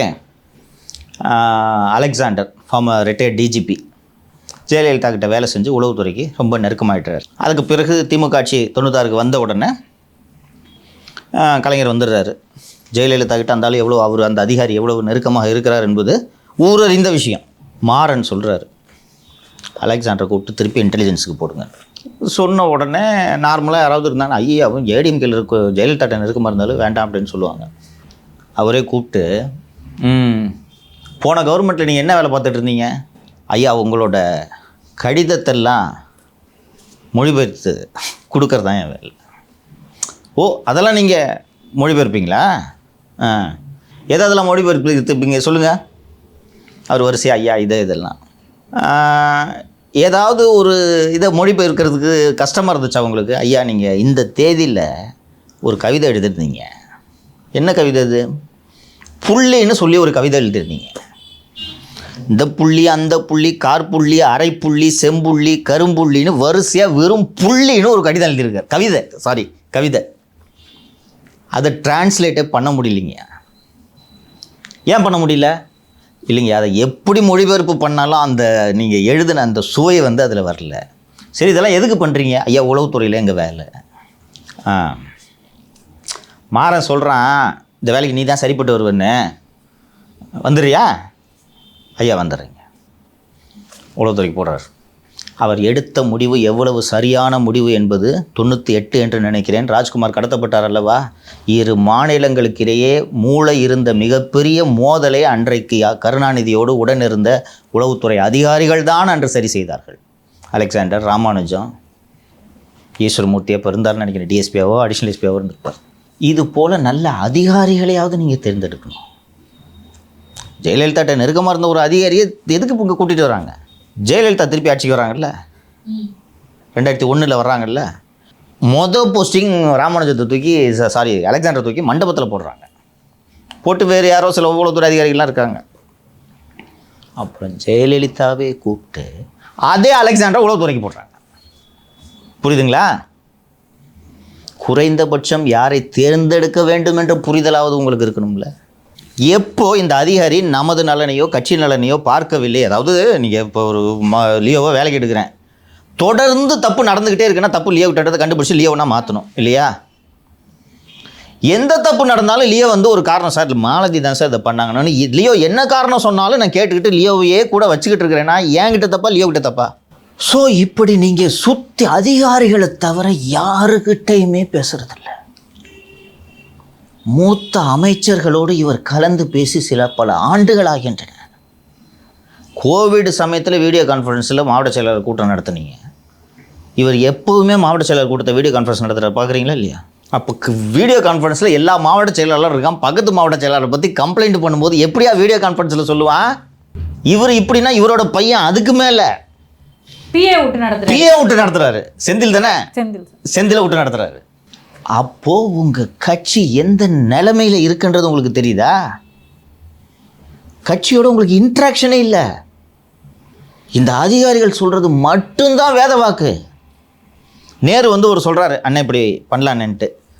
என்ன சார் முருகானத்துக்கு கேட்பார், சரியா வராது சார். அவங்களுக்கும் எந்த அளவுக்கு ஆயிடுச்சுன்னா நேரு முன்னாடியே சொல்லுவாங்க, சார் சரியா வரும் சார். நேரு சும்மா இருக்க மாட்டாரா? நேரு அடங்கிட்டாருப்பா, அடங்கிட்டாரு. ஏன்ப்பா கார்பரேஷன் அவர்கிட்ட தான்ப்பா வருது. சென்னை கார்பரேஷனில் எல்லா டிசிஷனையும் சேகர்பாபு எடுக்கிறாரு. என்ன பண்ண முடிஞ்சு அவரால்? இன்னொன்று இப்போ கேஸ் வந்துருச்சு, ஐடி கேஸு. எப்போ ஜெயிலுக்கு போய் வேண்டிய ஜெயிலை பார்த்துக்கிட்டு இருக்கிறாரு. இப்போ என்ன பண்ணுவேன்? நேரு டிபார்ட்மெண்ட்டுக்கு அவருக்கு வேண்டிய அதிகாரியை போட முடியாதுமா. அதான் சார், இப்போ வந்து அமைச்சர்களுக்கும் அதிகாரிகளுக்கும் சிக்கல் இருக்கு. இம்பார்ட்டன்ட் விஷயத்த அமைச்சர்கள் எடுக்க முடியலன்றீங்க. சேகர் பாபு அவர் மட்டும் எப்படி எடுக்கிறாரு? இது புரியல. இல்லை, ஆக்சுவலாக அதிகாரிகள் வந்து சில அமைச்சர்கிட்ட ஃபேவராக இருக்காங்க, அன்ஃபேவராக சில பேர்கிட்ட இருக்காங்க. அது எப்படி சேகர் பாபு மட்டும் எப்படி லைக் அதிகமாக சம்பாதிக்கிறாரு, டெண்டர் எடுக்கிறாரு, சிஎம்டியும் ஒரு கையில் இருக்கு. அவர் சொல்றது மட்டும் எப்படி நடக்குது? மற்ற அமைச்சர்களுக்கும் சேகர் பாபுக்கும் என்ன வித்தியாசம்னு கேட்குறேன். மற்ற அமைச்சர்களுக்கும் சேகர் பாபுக்கும் என்ன வித்தியாசம்னா, இருக்கக்கூடிய அதிகாரிகள்கிட்ட வர்றதுல உனக்கு இவ்வளோ சேரு, எனக்கு இவ்வளோ சேரு, நான் சொல்கிறது செஞ்சு கொடுத்துருங்க, 2 பேரும் சேர்ந்து அடிக்கலாம் என்று சொன்னதும் குமரகுருபரன் சார் வரிசையாக இவ்வளோ 100 டெண்டரு 10 நாளில் 100 டெண்டர் போடலான்னு இந்த ஏப்ரல் மாதம் 2ஆம் தேதி முதல் 20ஆம் தேதிக்குள் 110 டெண்டர்களை சென்னை மாநகராட்சி வெளியிட்டிருக்கிறது. இவரும் அவரும் சேர்ந்து இப்படி செய்கிறார்கள். மற்ற அதிகாரிகள் இப்படி ஒத்துழைப்பதில்லை. ஸோ இந்த ராஜதந்திரங்கள்லாம் மற்ற அமைச்சர்களுக்கு தெரியலையா? அதிகாரிகள் அதுக்கு ஏற்ற மாதிரி அமையணும்ல. எல்லாரும் குமரகுருபரன் ஐஏஎஸ் இருப்பார்களா? இதோட நீட்சியாக வந்து பிடிஆர் அவர்களுடைய விவகாரத்தை பற்றி பேசணும்னா சட்டசபையில் வந்து கதறாரு, எனக்கு அதிகாரம் இல்லை. நீலகிரி தொகுதி எம்எல்ஏன்றது முழுமையாக அதை சொல்லலாம். நீலகிரி தொகுதி எம்எல்ஏ என்று, நீலகிரி மாவட்டத்தை சேர்ந்த ஒரு தொகுதியின் எம்எல்ஏ என்று நினைவு, நீலகிரி மாவட்டத்தில் எங்களுக்கு ஐடி பூங்கா வேண்டும் என்று கேட்கிறார்கள். என்ன பதில் சொன்னார் பிடிஆர்? எனக்கு அதிகாரம் இல்லை, யார்கிட்ட அதிகாரம் இருக்கோ அவங்க கிட்ட கேளுங்க அப்படின்னு சொல்றாரு. அப்புறம் என் துறைக்கு நிதி அதிகம் ஒதுக்கப்படுவதில்லை சொன்னாரா? இல்லை, ஆக்சுவலாக அவர் என்ன சொன்னார்னா, சிறு சிறு நிறுவனங்கள் தான் எங்கிட்ட, சிப்காட் இல்லை, அந்த மாதிரி சில பெரிய எல்காட் அதெல்லாம் என் கண்ட்ரோலில் இல்லை, சின்ன சின்ன இதுதான் இருக்குது அப்படி சொன்னார் சார். இதில் என்னன்னாங்க சார், இந்த மக்கள் வந்து இந்த சட்டமன்ற தேர்தலில் வந்து திமுகவை தேர்ந்தெடுத்ததுக்கு முக்கிய காரணம் பிடிஆர். அப்சல்யூட்லி கரெக்டுங்களா? ஆனால் பிடிஆருக்கே அதிகாரம் இல்லை அப்படின்னு சொல்கிற போது அப்போ மக்கள் தேர்ந்தெடுத்தாங்கல்ல, என்ன நினச்சி தேர்ந்தெடுத்தாங்களோ அது முழுமை பெறலையா? சரியான கேள்வி கேட்டீங்க, சொல்கிறேன். ஃபஸ்ட்டு அதிகாரம் யார்கிட்ட இருக்கோ அவங்ககிட்ட போய் கேளுங்க. என் துறைக்கு நிதியே ஒதுக்கிறது இல்லை. எல்லா ஊர்லேயும் ஐடி பார்க் அமைக்கிற வேலை ஐடி துறையில் இருக்கும். ஆனால் இங்கே ஐடி பார்க் அமைக்கிற வேலை கூட தொழில்துறையில் இருக்குது. என்கிட்ட எந்த அதிகாரமும் இல்லைன்னு சொல்லிட்டு கேட்டார் அல்லவா? அவர் யாரை மனதில் வைத்து சொல்லியிருப்பார்? முதல்வரை தான். இல்லை, டிஆர்பி இல்லை, உதயச்சந்திரன்.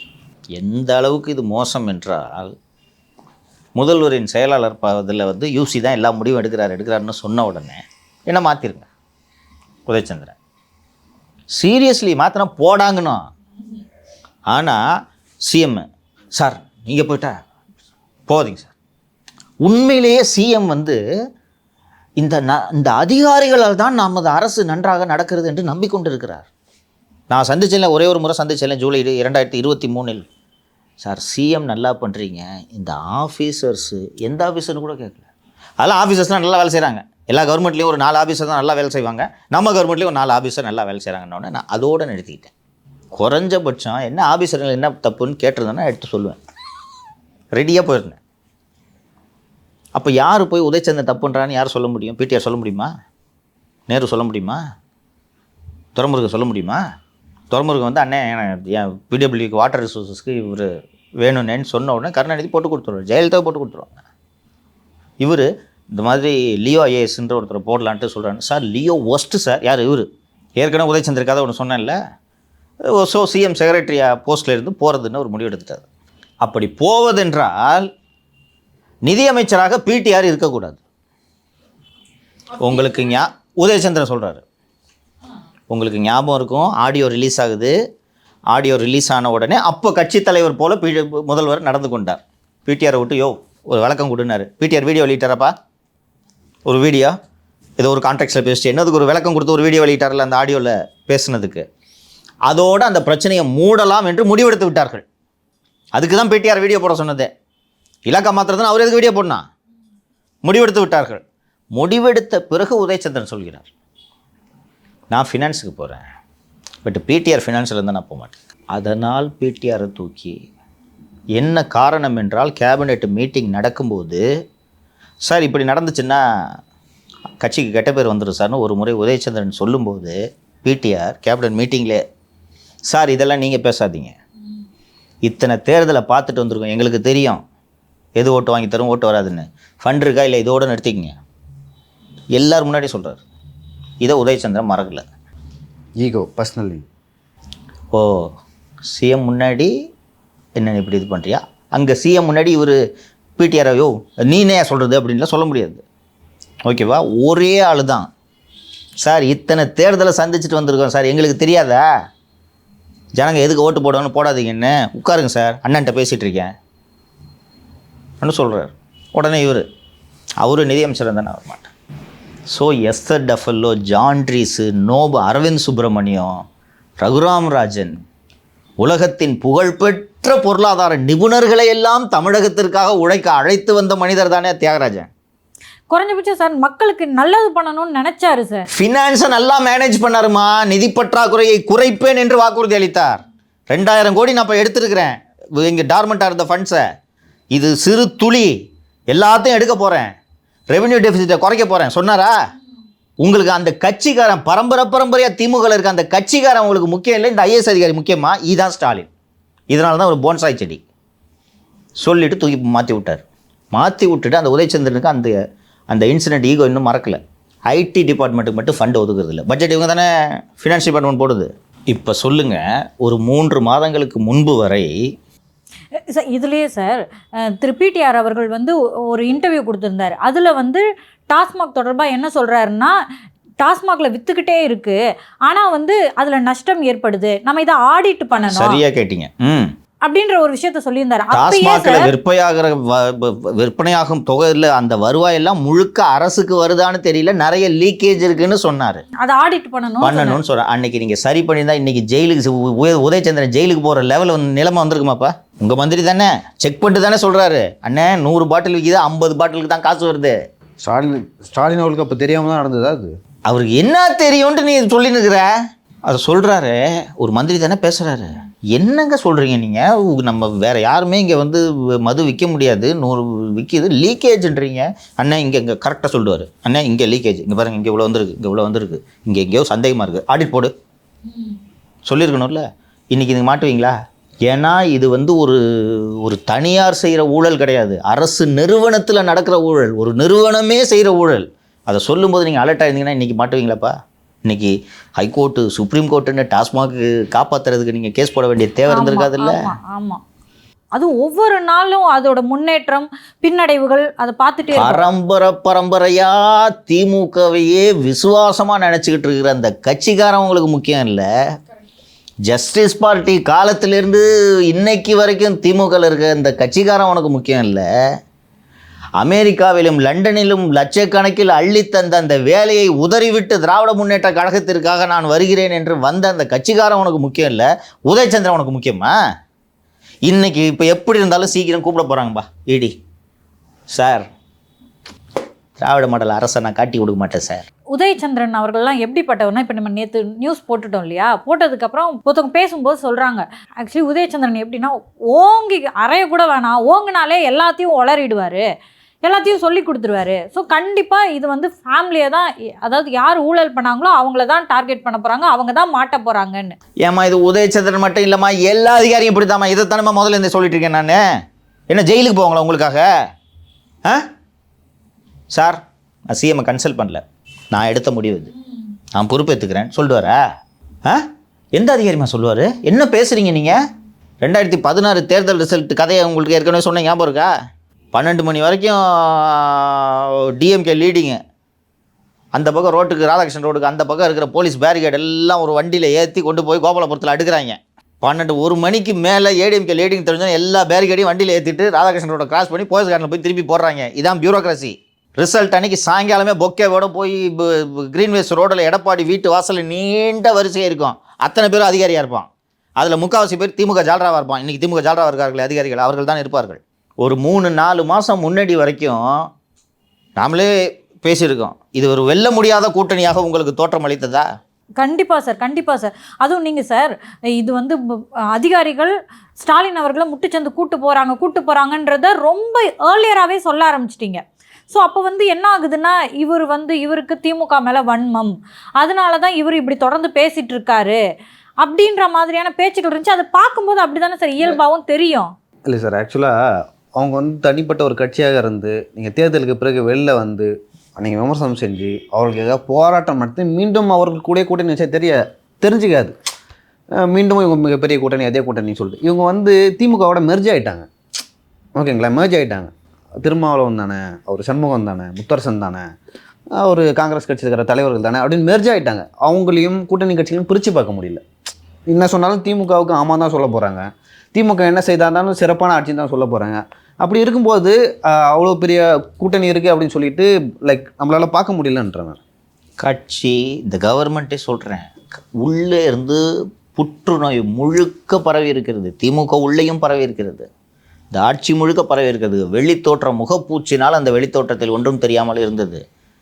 முதல் சிக்கல் இது. இந்த 2 மந்திரிகளும் உலுக்கி போட்டுடலாமா? விஜய் வந்தாலும் வரலனாலும் அந்த கூட்டணி வெற்றி பெறும். ஒன்றும் இது வீழ்த்த முடியாத கூட்டணிலாம் இல்லை. அவங்களுக்கு சொல்லியிருக்கேன், கூட்டணி கட்சிகள் திமுகவோடு இருக்கும், வாக்குகள் அந்த கூட்டணி கட்சிகளின் வாக்குகள் எதிர்முகாமுக்கு திரும்பிவிடும். 2026 தேர்தல் யார் ஆட்சிக்கு வர வேண்டும் என்பதை விட யார் ஆட்சிக்கு வரக்கூடாது என்பதற்கான தேர்தலாக இருக்க போகிறது. இன்றைக்கி உங்கள் பலவீனத்தை நீங்கள் காமிச்சிட்டீங்க. பொன்முடிய காவு கொடுத்ததின் பலி கொடுத்ததின் மூலமாக நீங்கள் உங்கள் பலவீனத்தை காண்பித்து விட்டீர்கள். நீங்கள் பொன்முடி பலி கொடுத்துறதுனால பொன்முடி பேசியது அழிந்து விடுமா? இந்துக்களை எப்படி இழிவுபடுத்தி இருக்கிறார்கள் பாருங்கள் என்று பிஜேபி பேசுமா பேசாதா? தேர்தல் சமயத்தில் பேசும். நீ உன் வீக்னஸை காமிச்சிட்டீங்க. இன்று இப்போது அந்த ஒரு லியோ பேசுனதுலேருந்து நான் டிவியேட் ஆகி போயிட்டேன். வேறு பிளான் ஏ இது செந்தில் பாலாஜி இதை எப்படி மேனேஜ் பண்ண போகிறான்னு கேட்டுறீங்க. பிளானே இல்லைப்பா. இங்கே செந்தில் பாலாஜிக்கு ஆனால் வெளியில் இருக்கார்ல, அதை வச்சு எதாவது பண்ண முடியுமா? யார்? செந்தில் பாலாஜி. ஏன்பா சிறைக்கு செல்லல இல்லை? ஏன்னா சிறையில் இருந்துட்டே அவங்க யார் ஜோதிமணியை வின் பண்ண வச்சாருன்னு சொல்லுவாங்க. சரிப்பா, ஈரோடு கிழக்கு இடைத்தேர்தலை நாம் சேனல் நல்லாவே கவர் பண்ணோம் இல்லைங்க? திரு செந்தில் பாலாஜி அவர்கள் பட்டிகளை உருவாக்கினார், நினைவு இருக்கிறதா? திருமங்கலம் ஃபார்முலா மாதிரி இது ஈரோடு கிழக்கு ஃபார்முலா. ஈரோடு கிழக்கு, அது கரூர் ஃபார்முலான்ட்டு அங்கே கரூரில் இருக்கிற ஏடிஎம்கேக்காரங்க சொன்னாங்க, எங்கள் ஊரில் தாங்க இதை இப்போ ஆரம்பித்தார் அப்படின்ட்டு. செய்தார். இதெல்லாம் செய்கிறதுக்கு பணம் வேணும். யார் கொடுப்பா? இபி இருந்துச்சு, டாஸ்மாக் இருந்துச்சு, யார் கொடுப்பா? இன்னொன்று, டாஸ்மாகில் முன்ன மாதிரி இப்போ சம்பாதிக்க முடியுமா? முடியாது இந்த 8 மாதத்தில். இன்னொன்று, இன்னும் வேலை செய்கிறாரு செந்தில் பாலாஜி கொங்கு மண்டலத்தில் பயங்கரமாக வேலை செஞ்சு கடன் வாங்கி செலவு செய்து திமுக மீண்டும் ஆட்சி அமைக்குது. இவர் மந்திரியாக வர முடியாது முடியாது. இப்போ எதுக்கு பண்ணோம்? அதுக்கு பிஜேபியில் போய் சேர்ந்தாலும் கேஸில் தப்பிக்கலாம்ல? சொல்லுங்க, மன நிம்மதி கிடைக்கும். கேஸில் ஜெயிலுக்கு போகாமல் தப்பிக்கலாம்ல? அதுதான் சார், நிம்மதி கிடைக்கும். பிஜேபியில் போய் அண்ணன் திரு செந்தில் பாலாஜி அவர்கள் சேர்ந்த பிறகு அமலாக்கத்துறை அதிகாரி துணிச்சலோடு விசாரிப்பாரா? Tommy comeback. அதானே ப்ராக்டிக்கலாக பேசுவோம், ஜோக்ஸ் அப்பார்ட். செந்தில் பாலாஜி இன்றைக்கி கட்சிக்காக கடுமையாக உழைச்சி 26 நம்ம நம்பி 60 தொகுதி ஒப்படைச்சிருக்காங்க. நம்ம நல்லா வேலை செய்வோன்னு சொல்லிட்டு வேலை செஞ்சு 60 தொகுதியில் 40 தொகுதி ஜெயிக்க வச்சிடறாரு. அவரும் ஜெயிச்சிடுறாரு. எல்லாம் மந்திரி ஆவா? நீங்கள் ஆவீங்களா? மந்திரி ஆகலை, எதுக்கு ஜெயிக்கணும்? 60 தொகுதிக்கு எதுக்கு செலவு பண்ணணும்? 60 தொகுதியை பார்த்துக்க, 60 தொகுதியை பார்த்துக்கன்னா 60 தொகுதியில் என்ன பூத் ஏஜென்ட் போடுறதுக்காக 60 தொகுதியை பார்த்துக்க சொல்கிறாங்க? செலவு. இப்போ எங்கிருந்து செலவு செய்வார்? செலவு செஞ்சாலும் பிரயோஜனம் இல்லை. பிரயோஜனம் இல்லை. எதுக்கு செலவு பண்ணா போச்சா? இப்போ செந்தில் பாலாஜிக்கு அடுத்து நீங்கள் பிளான் பி ஏற்பாடு பண்ணியிருக்கணுமா இல்லையா? ரைட்டு, இப்போ வருவோம் இன்னொரு பாயிண்ட்டு, நல்ல பாயிண்ட்டு. செந்தில் பாலாஜி போகிறார், ரைட்டா? செந்தில் பாலாஜி மாதிரியே கலெக்ஷன் அண்டு ஒர்க்கை நல்லா பண்ணக்கூடிய ஒரு திறமையான ஆளிடம் நீங்கள் இந்த டாஸ்மாகையும் மின்துறையையும் ஒப்படைத்திருக்க வேண்டும். அந்த ஸ்டேஜில் தான் முத்துசாமி போடுறாங்க.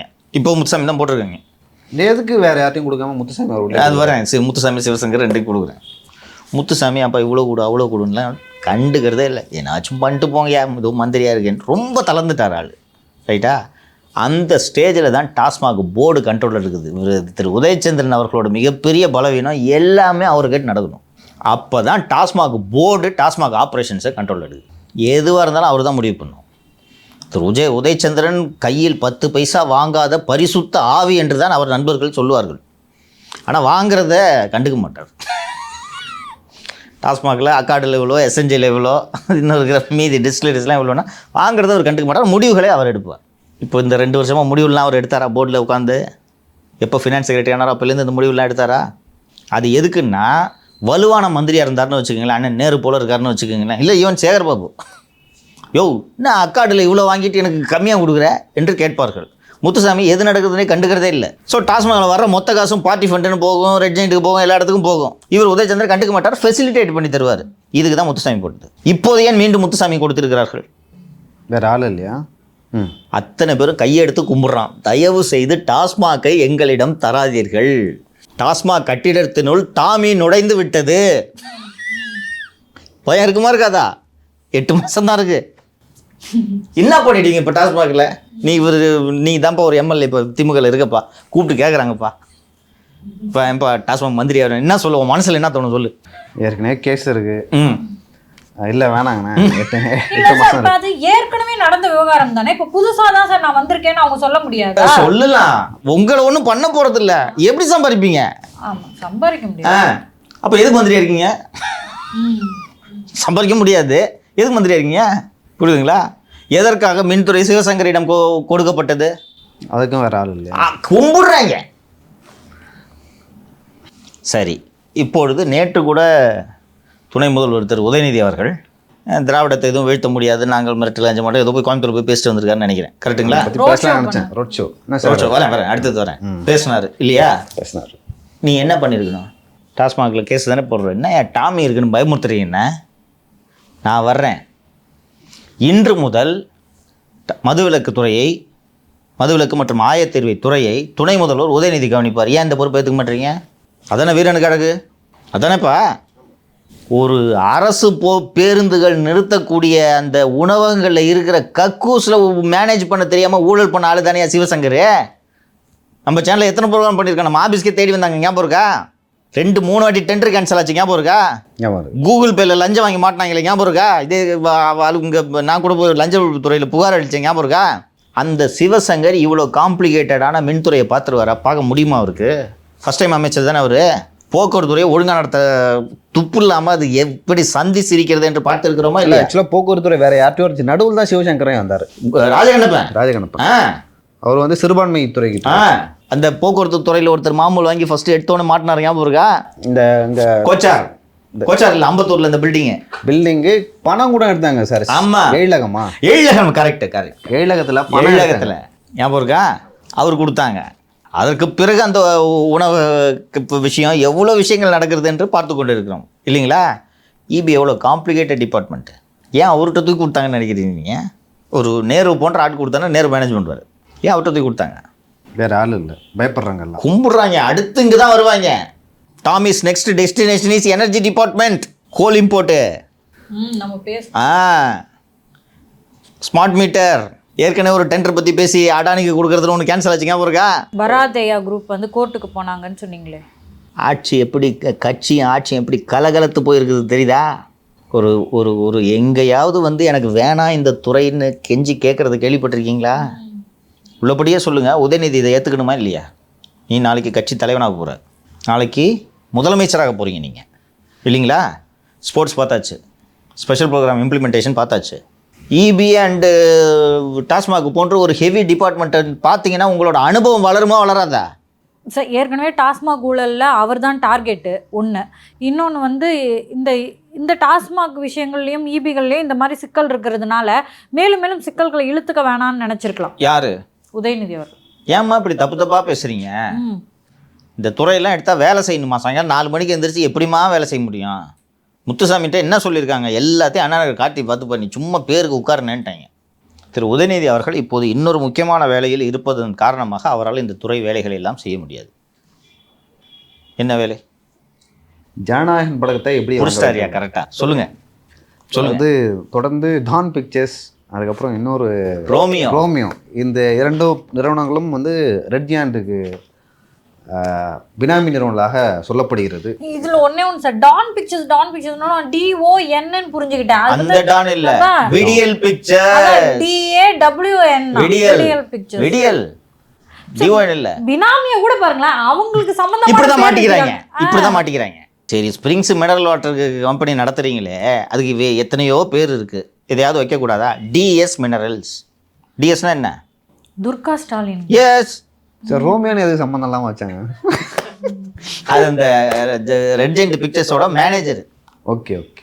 இப்போது டான் பிக்சர்ஸு அந்த அந்த திரு ஜனநாயகன் படத்தை தயாரித்த அந்த கர்நாடகாவை சேர்ந்த நிறுவனத்திடம் பேச்சுவார்த்தை நடத்தி கொண்டிருக்கிறார்கள். நீ எங்ககிட்ட தான் விற்கணும். உங்களுக்கு ஏற்கனவே நான் சொல்லியிருக்கேன், அன்பு செழியன்லாம் விரட்டி விட்டாங்க சினிமா ஃபினான்ஸ்லேருந்து. அது ஆட்சி மாறனே விரட்டிட்டாங்க. ஃபினான்ஸ் பண்ணுற ஒரே நிறுவனம் ரெட் ஜெயண்ட் மட்டும்தான். ரெட் ஜெயண்ட் துட்டை கொடுக்கும், லைக்கா படம் எடுக்கும். மொத்த பணத்தை இந்தியன் 2ல் கதம் வேட்டையன் இந்தியன் 2. அவங்க லைக்கா இனிமேல் பாஸ் நான் ஏரியா பக்கம் வரல என்று சென்று விட்டார்கள். அதற்கு பிறகு ஃபினான்ஸ் இன்னும் உங்கள் கண்ட்ரோலில் தான் இருக்குது. என்னென்னா, நீங்கள் இவங்க ஃபினான்ஸ் பண்ண, இவங்க ஏன் வந்து ஃபினான்ஸ் பண்ணுறாங்கன்னா, இன்றைக்கி லியோ கூப்பிட்டு தம்பி ஒரு 4 படம் எடு, நான் உனக்கு ஃபினான்ஸ் பண்ணுறேன் அப்படின்னு கொடுத்துட்டு இந்த படத்தை ஓட வைக்க இவங்ககிட்ட முடியும். ஏன்னா தமிழ்நாட்டில் இருக்க 1100 ஸ்க்ரீனும் என்கிட்ட தான் இருக்குது. லியோகிட்ட கூப்பிட்டு இருந்தால் ஒரு 50 கோடி வச்சுக்கோ, இப்போ இந்த படம் எடு, இந்த கால் ஷீட்டு. யார் உங்கள் மாலதியா? கால் ஷீட் தர மாட்டேன்றாங்களா? சினிமாவில் தொடரணுமா வேணாமா என்று சொல்லி வேறு ஒரு நிறுவனங்கள்கிட்ட இருக்கிற கான்ஷீட் எல்லாம் வாங்கி கொடுத்து இவங்க எடுத்து இவங்களே தேட்டரையும் வச்சுக்கிட்டு ஓட்டிகிட்டு இருக்காங்க. இதில் மட்டும்தான் சின்னவருக்கு ஆர்வம். இப்போது இதை தொடர்ந்து இந்த விஷயத்தையும் பேசினா சரியாக இருக்கும்னு நினைக்கிறேன். ரோட் ஷோ இப்போ சொல்லுங்கள்.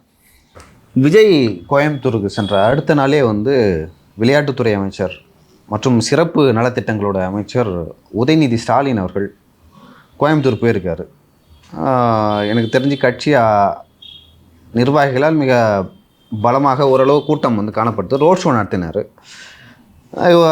அவர் போது நேராக போயிட்டு எதுக்காக சென்றாரோ அதுக்காக டைரெக்டாக முடிச்சுட்டு வந்திருக்கலாம். விஜய் அவர்கள் நடத்தின ரோட் ஷோ மாதிரியே நான் நடத்தணும் அப்படின்னு சொல்லிட்டு அது செய்யப்பட்டதா, இல்லை ஏற்கனவே அந்த மாதிரி ஏற்பாடு செய்யப்பட்டதா? இதெல்லாம் எப்படி இயல்பாக, நான் அடுத்து சொல்லக்கூடிய சம்பவத்தை கேட்டீர்கள் என்றால் ஏற்பாடு செய்யப்பட்டதா இயல்பாக நடந்ததான்றது தெரியும் உங்களுக்கு. விஜய் நேற்று இந்த முதல் நாளே ரோட் ஷோ ஏர்போர்ட்டு, அது ரோட் ஷோவாக அவங்க ஏற்பாடு பண்ணாங்கன்றது கூட எனக்கு தெரியல. ஏர்போர்ட்லேருந்து அவர் கொஞ்சம் திறந்த வழி இதில் போனாலும் வழி நெடுக கூட்டங்கள் சேர்ந்து விட்டன, பார்த்து விட்டார்கள். நானும் தான் பெரிய ஸ்டாரு, நீ வெறும் ஸ்டாரு, நான் துணை முதலமைச்சர், நானும் பண்ணுறேன்ப்பா ரோட் ஷோன்னு இருக்கிற காலேஜ் பசங்க எல்லாரையும் கூட்டின்னு வந்துட்டு நிற்க வைங்கன்னு பண்ணிட்டாங்க. அண்டு விஜயோட ரோட் ஷோ அண்டு விஜயோட அந்த பிரம்மாண்டமான தாக்கம், அது ஓட்டா மாறுமான்றதுலாம் நம்ம விரிவாக பேசிட்டோம். பட் அது பெரிய தாக்கம், அந்த இம்பேக்ட், லைவ் கவரேஜ் எல்லா சேனலும், ரைட்டா? நேற்று கடலூரில் நடைபெற்ற ஒரு கூட்டம் என்று நினைக்கிறேன். திமுகவின் மூத்த அமைச்சர் திரு MRK பன்னீர்செல்வம் அவர்கள் பேசினார். பார்த்தீர்களா? நீங்கள் பார்த்தீங்களா? பார்த்தோம். போடுங்க அந்த கிளிப் அப்படியே. பரவாயில்ல, என்ன பேசணும் ஒன்றும் அது ரொம்ப ஆபாசம் இல்லை, அவர் பேசுனது தான், அமைச்சர் பேசுனது, நம்ம பேசலாம். என்ன கொள்கை தீனா அது நீ சொல்லுப்பா, எனக்கு தெரியாது. ஆமா, என்ன அது நீதான் சொல்லணும். சரி, என்ன நீதான் சொல்லு. எல்லாம் அறிவாளியா இருக்காங்க. பிளாக் டிக்கெட் வித்தெல்லாம் பிளாக் டிக்கெட் வித்தவன்லாம் அது அவன் என்ன ஊழல் செய்யறான் இல்லையா? அவன் வாங்குற சம்பளமே பிளாக்ல தான் வாங்கலாம். ஒயிட்ல வாங்காத கம்பெனி இப்ப பிளாக்ல வந்து நம்ம ஆட்சியை வந்து அகற்ற போறாங்க. இனி ஏமாற்ற மக்கள் ஏமாற மாட்டார்கள். இது அப்ப அவங்க அப்பா அம்மா ஆயிரப்ப முடியும் ஒற்றுமையா இல்லவா? ஆயிரப்ப முடியும் இல்லை, யாரும் இல்லை, யாராவது அந்த கட்சியுடைய சிம்பிளே அப்படியா? யார டிவி அது என்னென்ன சிம்பிள்ப்பா? யார் அது?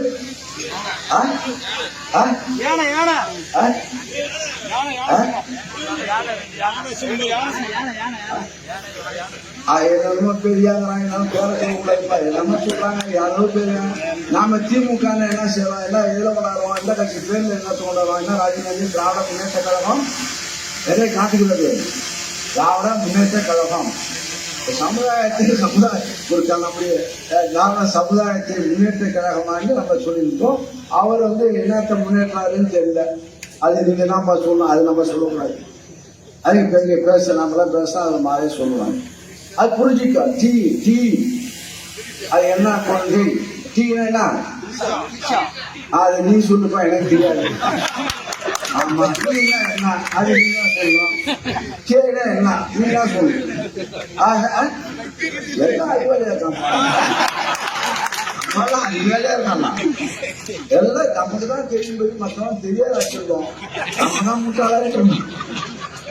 ஆக இந்த ஒரு கம்பெனி இப்ப காண்பிச்சு ஆட்சியை பிடிக்க போறோம், முதலமைச்சா போறோம், சாதனை இந்த சினிமாவா இன்னும் சொல்ல போற இளைஞர்களை கொள்கை பிடிப்புள்ள இளைஞராக உருவாக்கியது திராவிட முன்னேற்ற கழகம். ஆனா கொள்கையில வந்தவன் தான் நீங்க சொன்னா நாங்க தடம் மாறாமல் இதுதான் திராவிட முன்னேற்ற கழகம். ரத்தம் கருப்பு சேப்பு ரத்தம் நம்ம ஓடி. ஆக இப்போ வந்து சினிமாவில் படம் அடிக்கிற மாதிரி ஒரு சினிமாவில் ஆக்ட் பண்ண அவன் வந்து கலாச்சாரத்தை, இளைஞருடைய கலாச்சாரத்தை வீணாக்கக்கூடிய நடிகர். பிடிச்ச மாரி போடுறான், அவன் மாதிரியே கட்டிங் வெட்டுறான், அவன் மாதிரியே கட்டிங் வெட்டுறான், அவன் மாதிரியே கலாச்சாரம் காரணமே போட்டுக்கான அவன் மாதிரியே கட்டிங் வெட்டுறான். அவன் எப்படி போடுறானோ அதுவே போடுறான். ஆக இதெல்லாம் ஒரு கலாச்சாரம். ஆக இதெல்லாம் கலாச்சாரம் கொண்டு வரவும் இனி ஆட்சியை பிடிக்க போறாங்க, ஆட்சியை கூட வந்து இளைஞர்களை திருத்த போறாங்க. இதை இளைஞர்கள் உணர வேண்டும். ஆக இத்தகைய கலாச்சாரத்தை சீரழிவில் கொண்டு வருகின்றவர்கள் அவர்கள். நம்முடைய திராவிட இப்ப பார்த்தா திராவிட இயக்கம் திராவிட வரானை எல்லாம் சொல்லி கொண்டிருக்கின்ற பேசிய பெருசு என்ன பேச்சு ஒன்றியம் அது பேசி அதுக்கு என்ன அது ரத்தத்துல ஊறிய 78 வயதுல அவர் ரத்தத்துல ஊறியது. இந்த உணவுல போராளிகள் பார்த்துருப்பீங்க. இதுக்கு டிவிக்கு என்னன்னு எனக்கு தெரியல, பேசிக்கிறாங்க. டீனா என்று கத்துறாங்க. என்ன சொன்னாங்கன்னு பார்த்தீங்க? வீணா சொல்லலாம் சார், நம்ம சொல்லலாமா? ரைட்டு சொல்லிடுறேம்மா. ஒன்றும் தவறு இல்லை. ஒரு டிவிக்கு கட்சி பாருங்க. ஒரு மூத்த அமைச்சர் திரு பன்னீர்செல்வம் அவர்கள், அவர் இது வரைக்கும் பெரிய சர்ச்சையில் எதுலையும் கரெக்டாக பேச மாட்டார். அவரோட தன்மை அப்படி. இந்த மாதிரி பேசக்கூடிய நபர் அல்ல அவர். அவரு உண்டு அக்ரிகல்ச்சர், நம்ம இந்த உரமூட்டையில் சம்பாதிக்கிறதோட இருந்துக்கலான்னு. இது என்னப்பா நிறைய செட்டில்மெண்ட் ஃபண்ட் அதுக்கு தான் சார். ஏன்பா ஏகப்பட்டது சம்பாதிச்சிருக்காருப்பா. அந்த ஈடிகாரங்களை டாமி கிட்ட சொல்லணும்ப்பா அந்த விவரத்தெல்லாம். சத்தம் போட வந்துருவாரு. அவர் இந்த மாதிரி சர்ச்சையா ஆபாசமா ஒரு இந்த வசைப்பாடும் உடல் மொழி இதெல்லாம் இப்போ திரு எம்ஆர்கே எங்கேயும் பாட்டுக்கு இருப்பார், வருவார். அவர் இந்த கூட்டத்தில் பேசும்போது பெத்த அப்பா அம்மாவை கூட வச்சுக்க வக்கில்லாதவன்லாம் கட்சி நடத்துகிறான். இவனை நம்பி போனால் இளைஞர்கள் எப்படி வழி நடத்தப்படுவார்கள். அப்புறம் பிளாக் டிக்கெட்டு விற்றவங்கள்லாம் ஊழலை பற்றி பேசுகிறாங்க. இது கூட ஓகே, ஏதோ நீ ஊழலை பற்றி பேச உங்களுக்கு என்ன அருகதை இருக்குன்ட்டு நான் அப்படி புரிஞ்சுக்கிறேன். இது என்னம்மா அது உங்களுக்கு தெரியாதா? க்ரௌடு எப்படி கத்துன்னு டிவிகே என்று சொல்கிறார். டீனா த்ரிஷா, வீணா விஜய், கேனா கீர்த்தி சுரேஷ். பாருங்கப்பா, நான் சொல்லலை. இப்போ எம்ஆர்கே எப்படிப்பட்டவர் என்று நான் சொன்னேன். இது எம்ஆர்கேவாக பேசியதா? இல்லை, எம்ஆர்கேக்கும் டிவிகேக்கும் என்ன சம்பந்தம்? இல்லை, ரெண்டு பேருக்கும் முன்பகை இருக்கா? யார் சொல்லி இப்படி பேசியிருப்பார்? யார் சொல்லி பேசியிருப்பாங்க? பேசிட்டு வந்ததுலேயே புரியுது, உதயநிதி அவர்கள் சொல்லி தான் பேசியிருக்காங்க. இப்போது எப்படிப்பட்ட தாக்குதல்கள் விஜய் மீது வரும்? இப்போ சார், விஜய் அவர்களுக்கு ஒரு பெரிய ஃபேன் பேஸ் இருக்குது, திமுக ஆட்சியில் இருக்குது அப்படின்னும் போது அவங்க இருக்கிற எல்லா அஸ்திரத்தையும் கொண்டு அடிக்க தான் செய்வாங்க, ஓகேவா? ஸோ இந்த மாதிரியான தனிப்பட்ட தாக்குதல்கள் எடுபடும் தானே சார்? அதை வந்து நரேட்டிவ் செட் பண்ணுறாங்கன்னு தானே சார் புரிஞ்சுக்கணும். எடுபடாது என்பது வேறு. இதோட ஆபத்து என்னன்னா, ஒரு ஸ்டேஜில் நிலைக்குலைய வச்சு கேப்டன் விஜயகாந்த் அவர்களை என்ன செய்தார்களோ அப்படியே செய்து விடுவார்கள். அவர் கேப்டன் விஜயகாந்த் ஒரு ட்ரோல் மெட்டீரியல் ஆக்குனாங்க, ஞாபகம் இருக்கா சார்? ஆக்சுவலாக விஜயகாந்த் அவர்கள் வந்து அவ்வளோ பெரிய லீடராக வந்தார். செல்வி ஜெயலலிதா பிறகு விஜயகாந்த் அவர்கள் தான் ஒரு டாக் இருந்துச்சு அந்த டைமில், ஓகேங்களா? அதை வந்து எப்படி வச்சாங்களா, அந்த மீம்ஸ் மூலமாகவே அந்த டைமில் மீம்ஸ் பீக்கில் இருந்துச்சு. கரெக்டு. அந்த மீம்ஸ் மெட்டீரியலாகவே வச்சு விஜயகாந்தை பார்த்தாங்க, ஓகேங்களா? அதில் வந்து எந்த மாதிரியான மீம்ஸு, ஃபார் எக்ஸாம்பிள் சொல்கிறேன், இந்த மலேசிய விமானம் தொலைஞ்சிச்சு இல்லை, அது எல்லாம் எங்கே இருக்குன்னு தேடுறாங்க, நாங்கள் போய் கூகுளில் தேட சொன்னோம் மக்களே அப்படின்னு சொல்லிட்டு அது ஒரு மீம். இந்த மாதிரி மீம் போட்டு விஜயகாந்த் அடிச்சிருவேன், பார்த்து தூக்கி அடிச்சிடும். மீமை போட்டு விஜயகாந்தை காலி பண்ணாங்க. ஞாபகம் இருக்கா? இதுதான் நடக்கும். இது தேர்தல் நெருங்க ஒரு எம்ஆர்கே பன்னீர்செல்வம் பேசுகிறாருன்னா உதயநிதி சொல்லித்தான் அவர் பேசுகிறார். அதில் எந்த விதமான சந்தேகமும் இல்லை. இப்போது நான் சொன்னது போல் ஜனநாயகன் படத்தை வாங்கணும். இப்போ இந்த நிறுவனம் வந்து இவங்க கேட்குற விலைக்கு கட்டுப்படி ஆகலன்னு வச்சுக்கோங்க. இவங்க இன்றைக்கி ஒரு 100 கோடி போகும் அந்த படம், தியேட்ரிக்கல் ரைட்ஸு 50 கோடி கொடுங்கன்னு கேட்குறாங்க, இல்லை 80 கோடிக்கே கொடுன்னு கேட்குறாங்க. இன்னொரு நிறுவனம் வந்து நாங்கள் 100 கோடி அல்லது 110 கோடிக்கு வாங்கிக்கிறோன்ட்டு இன்னொரு நிறுவனம் வருது. அந்த நிறுவனத்துக்கு நீ கொடுக்கக்கூடாது, நீ எனக்கு தான் கொடுக்கணும் என்று அவர்கள் சொல்கிறார்கள் என்றால் அது கர்நாடகாவை சேர்ந்த நிறுவனம். அதெல்லாம் முடியாது, நான் இவனுக்கு தான் கொடுப்பேன்னு சொன்னால் இவங்க எந்த தேட்டரில் போடுவாங்க?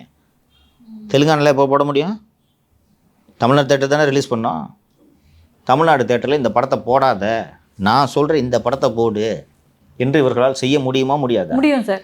இப்போ நீங்கள் ஒரு பேனா விற்கிறீங்கன்னா என்கிட்ட வித்துடுறீங்கன்னா நான் வாங்கி பத்திரமா வச்சுக்கிட்டா முடிஞ்சு போச்சுல, அதை நான் மார்க்கெட் பண்ணாமல் தேட்டரே கிடைக்காது. அப்போது படம் ஃபெயிலியர். முன்னாடியாவது இன்டெரக்டாக கண்ட்ரோல் பண்ணிட்டு இருந்தாங்க, இன்றைக்கி மொத்த தேட்டர் அவங்க கண்ட்ரோல் இருக்கா? மல்டிப்ளெக்ஸ் உட்பட எல்லா ஸ்க்ரீனும்ப்பா. இன்றைக்கி தனித்தனியாக தேட்டர்லாம் நடத்த முடியாது. திருப்பூர் சுப்பிரமணியம் ஒரு 70-80 ஸ்க்ரீன் வச்சுருக்காருன்னு நினைக்கிறேன். இப்படி ஒவ்வொருத்தரும் ஒரு 30-100 ஸ்க்ரீனு 150 ஸ்க்ரீன் இப்படி தான் பிரிந்து டிஸ்ட்ரிபியூட்டர்ஸ்லாம். ஆமாம், இது போக பிவிஆர் போன்ற பெரிய குரூப்ஸு கிட்ட அவங்கக்கிட்ட ஒரு 300 ஸ்க்ரீன் 400 ஸ்க்ரீன் இந்த மாதிரி இருக்கும். இதெல்லாம் கண்ட்ரோல் பண்ணுறது இவங்க. இப்போ அதை மீறி நீங்கள் 2 பேரும், நீங்கள் ஒரு 10 ஸ்க்ரீன் வச்சுருக்கீங்க, நீங்கள் ஒரு 15 ஸ்க்ரீன் வச்சுருக்கீங்க. நீங்கள் அவங்க சொல்வதை கேட்க மாட்டோம், நீங்கள் தனியாக உங்கள் இஷ்டத்துக்கு நீங்கள் இந்த படத்தை தனியாக வாங்கி நீங்கள் ரிலீஸ் பண்ணுறீங்கன்னு வச்சுக்கோங்க. இன்று மாலையே சுகாதாரத்துறை ஆய்வாளர்கள் உங்களது தேட்டர் கேன்டீனில் வந்து பாப்கார்னில் எழுதி இருக்கிறது என்று சொல்லி உங்களது தேட்டரை சீல் வைப்பார்கள். முடியுமா? முடியாது. முடியும் சார், முடியும். உங்களுக்கு 2006 ஆட்சியில் என்று தான் எனக்கு நினைவு, திரு உதயநிதி அவர்கள் சென்னை ஜெமினி மேம்பாலம் அருகே இருக்கக்கூடிய தி பார்க் ஹோட்டல் பப்புக்கு சென்று அங்கே ஏதோ ஒரு சின்ன அந்த பணியாளரோட ஏதோ ஒரு சிறு தகராறு ஏற்படுகிறது. சென்னை மாநகராட்சியின் மேயராக அப்போது திரு மாசுப்பிரமணியம் இருந்தார். காலையில் 5 மணிக்கு ஹோட்டல் வாசலில் காம்பவுண்ட் எக்ஸஸாக கட்டியிருக்கான்னு காம்பவுண்ட் வச்சுட்டாங்க. 5 மணிக்கு கூகுள் பண்ணி பாருங்கள், நீங்கள் கிடைக்கும். என்ன காரணம்? இந்த எம்ப்ளாயி உதயநிதிட்ட தகராறு பண்ணிட்டாரு, பகரிய பவரை காலைல 5 மணிக்கு அடிக்கிறாங்க. கொடுக்க முடியாத மாதிரி தொல்லை கொடுக்க முடியாது. அப்போது எம்ஆர்கே பன்னீர்செல்வத்தை இப்படி விஜய் மீது பர்சனல் அட்டாக் வைக்க வேண்டிய தேவை என்ன இருக்குது சொல்லுங்கள். இப்போ விஜய் அரசியலே தெரியாதியா? யோ, ஒர்க் ஃப்ரம் ஹோம் அரசியல்வாதியா? அவர் வெளிலே வரமாட்டாரியா? விஜய்க்கு பேச தெரியாதியா? என்ன வேணாலும் சொல்லுங்கள், எனக்கு அது ஓகே. இது என்னப்பா டிவி கேக்கு? உங்கள் வரலாறு எடுக்கலாமா? நான் பேச விரும்பலை. நீங்கள் உச்சி முகரும் உங்கள் தலைவர் கருணாநிதியின் வரலாறு எடுத்து பேசலாமா? இது நீங்கள் ஒழுக்கமா என்பதற்காக நான் கேட்கிறேன். தனி மனித தாக்குதலில் நீங்கள் இறங்குனீங்கன்னா உங்களுக்கு இது பொருந்தாதா? ஆனால் இவங்க எப்படி போகிறாங்க பார்த்தீங்களா? அதுவும் எம்ஆர்கே பன்னீர்செல்வத்தை விட்டு பேச வைக்கிறாங்கன்னா எந்த அளவுக்கு இவர் செல்கிறார். அப்போது விஜய் மீது எத்தகைய வன்மத்தோடு திமுகவினர், குறிப்பாக திமுகவினர்லாம் கிடையாது, உதயநிதி இருக்கிறார் என்பதை நாம் புரிந்து கொள்ளலாம். இந்த நேரத்தில் கூட்டணி இல்லாமல் தனியாக சென்று விஜய் அவர்கள் தோற்று மீண்டும் திமுக ஆட்சிக்கு வந்தால் அவரது நிலைமை என்ன? சார், இவங்க வைக்கிற வாதத்தை நான் கேட்கட்டுமாங்க சார்? அவங்க என்ன சொல்கிறாங்கன்னா, நாங்கள் வந்து எதிர்கட்சியாக வந்து உட்காடுறோம், திமுக ஆட்சி பண்ணிட்டு போட்டோம், 2031 தான் எங்களோட டார்கெட்டு, அதில் நாங்கள் முதலமைச்சராக வந்து உட்காந்துக்கிறோம். எதிர்கட்சியாக உட்கார்ந்தீங்கன்னா நீங்கள் இப்போவே இவ்வளவு தாக்குதல் தொடுக்கும் உங்கள் மீது நீங்கள் எதிர்கட்சியாக வந்து உட்கார்ந்த பிறகு ஆளுங்கட்சியாக இருப்பவர்கள் எப்படிப்பட்ட தாக்குதலை தொடுப்பார்கள்? முதல்ல எதிர்கட்சியாக உட்கார முடியுமாங்க சார்? சும்மா நீங்கள் பேப்பரில் தானே எழுதிக்கிங்க எதிர்கட்சி 40 MLA இத்தனை தொகுதின்ட்டு வேணால் எழுதிக்கிங்க. எப்படி வருவீங்க? எதிர்கட்சி அதிமுக இருக்குமா? நீங்கள் இருப்பீங்களா? அதெல்லாம் பற்றி நம்ம விரிவாக பேசிட்டோம் சார். இல்லை சார், அவங்களோட எண்ணம் அப்படி அவங்க சொல்லுவாங்கம்மா. இல்லை, அது என்ன மாதிரியான அவங்களுக்கு சிக்கலை உண்டு பண்ணுன்னு கேட்குறேன். இப்போ நீங்கள் சொன்ன எது உண்டு பண்ணும்? திரும்பவும் திமுக வந்துச்சுன்னா இப்போ இதே தான் அடுத்த 5 வருஷம். ஒரு விஷயம் புரிஞ்சுங்கம்மா, விஜய் ஜெயிப்பாருமா. எங்கே நின்னாலும் விஜய் ஜெயிக்கிறாருமா. 234 தொகுதியில் எந்த தொகுதியில் நின்னாலும் விஜய் ஜெயிக்கிறார். விஜயை தாண்டி ஒரு MLA ஜெயிப்பதற்கான கேரண்டி கூட கிடையாது. கரெக்டாப்பா?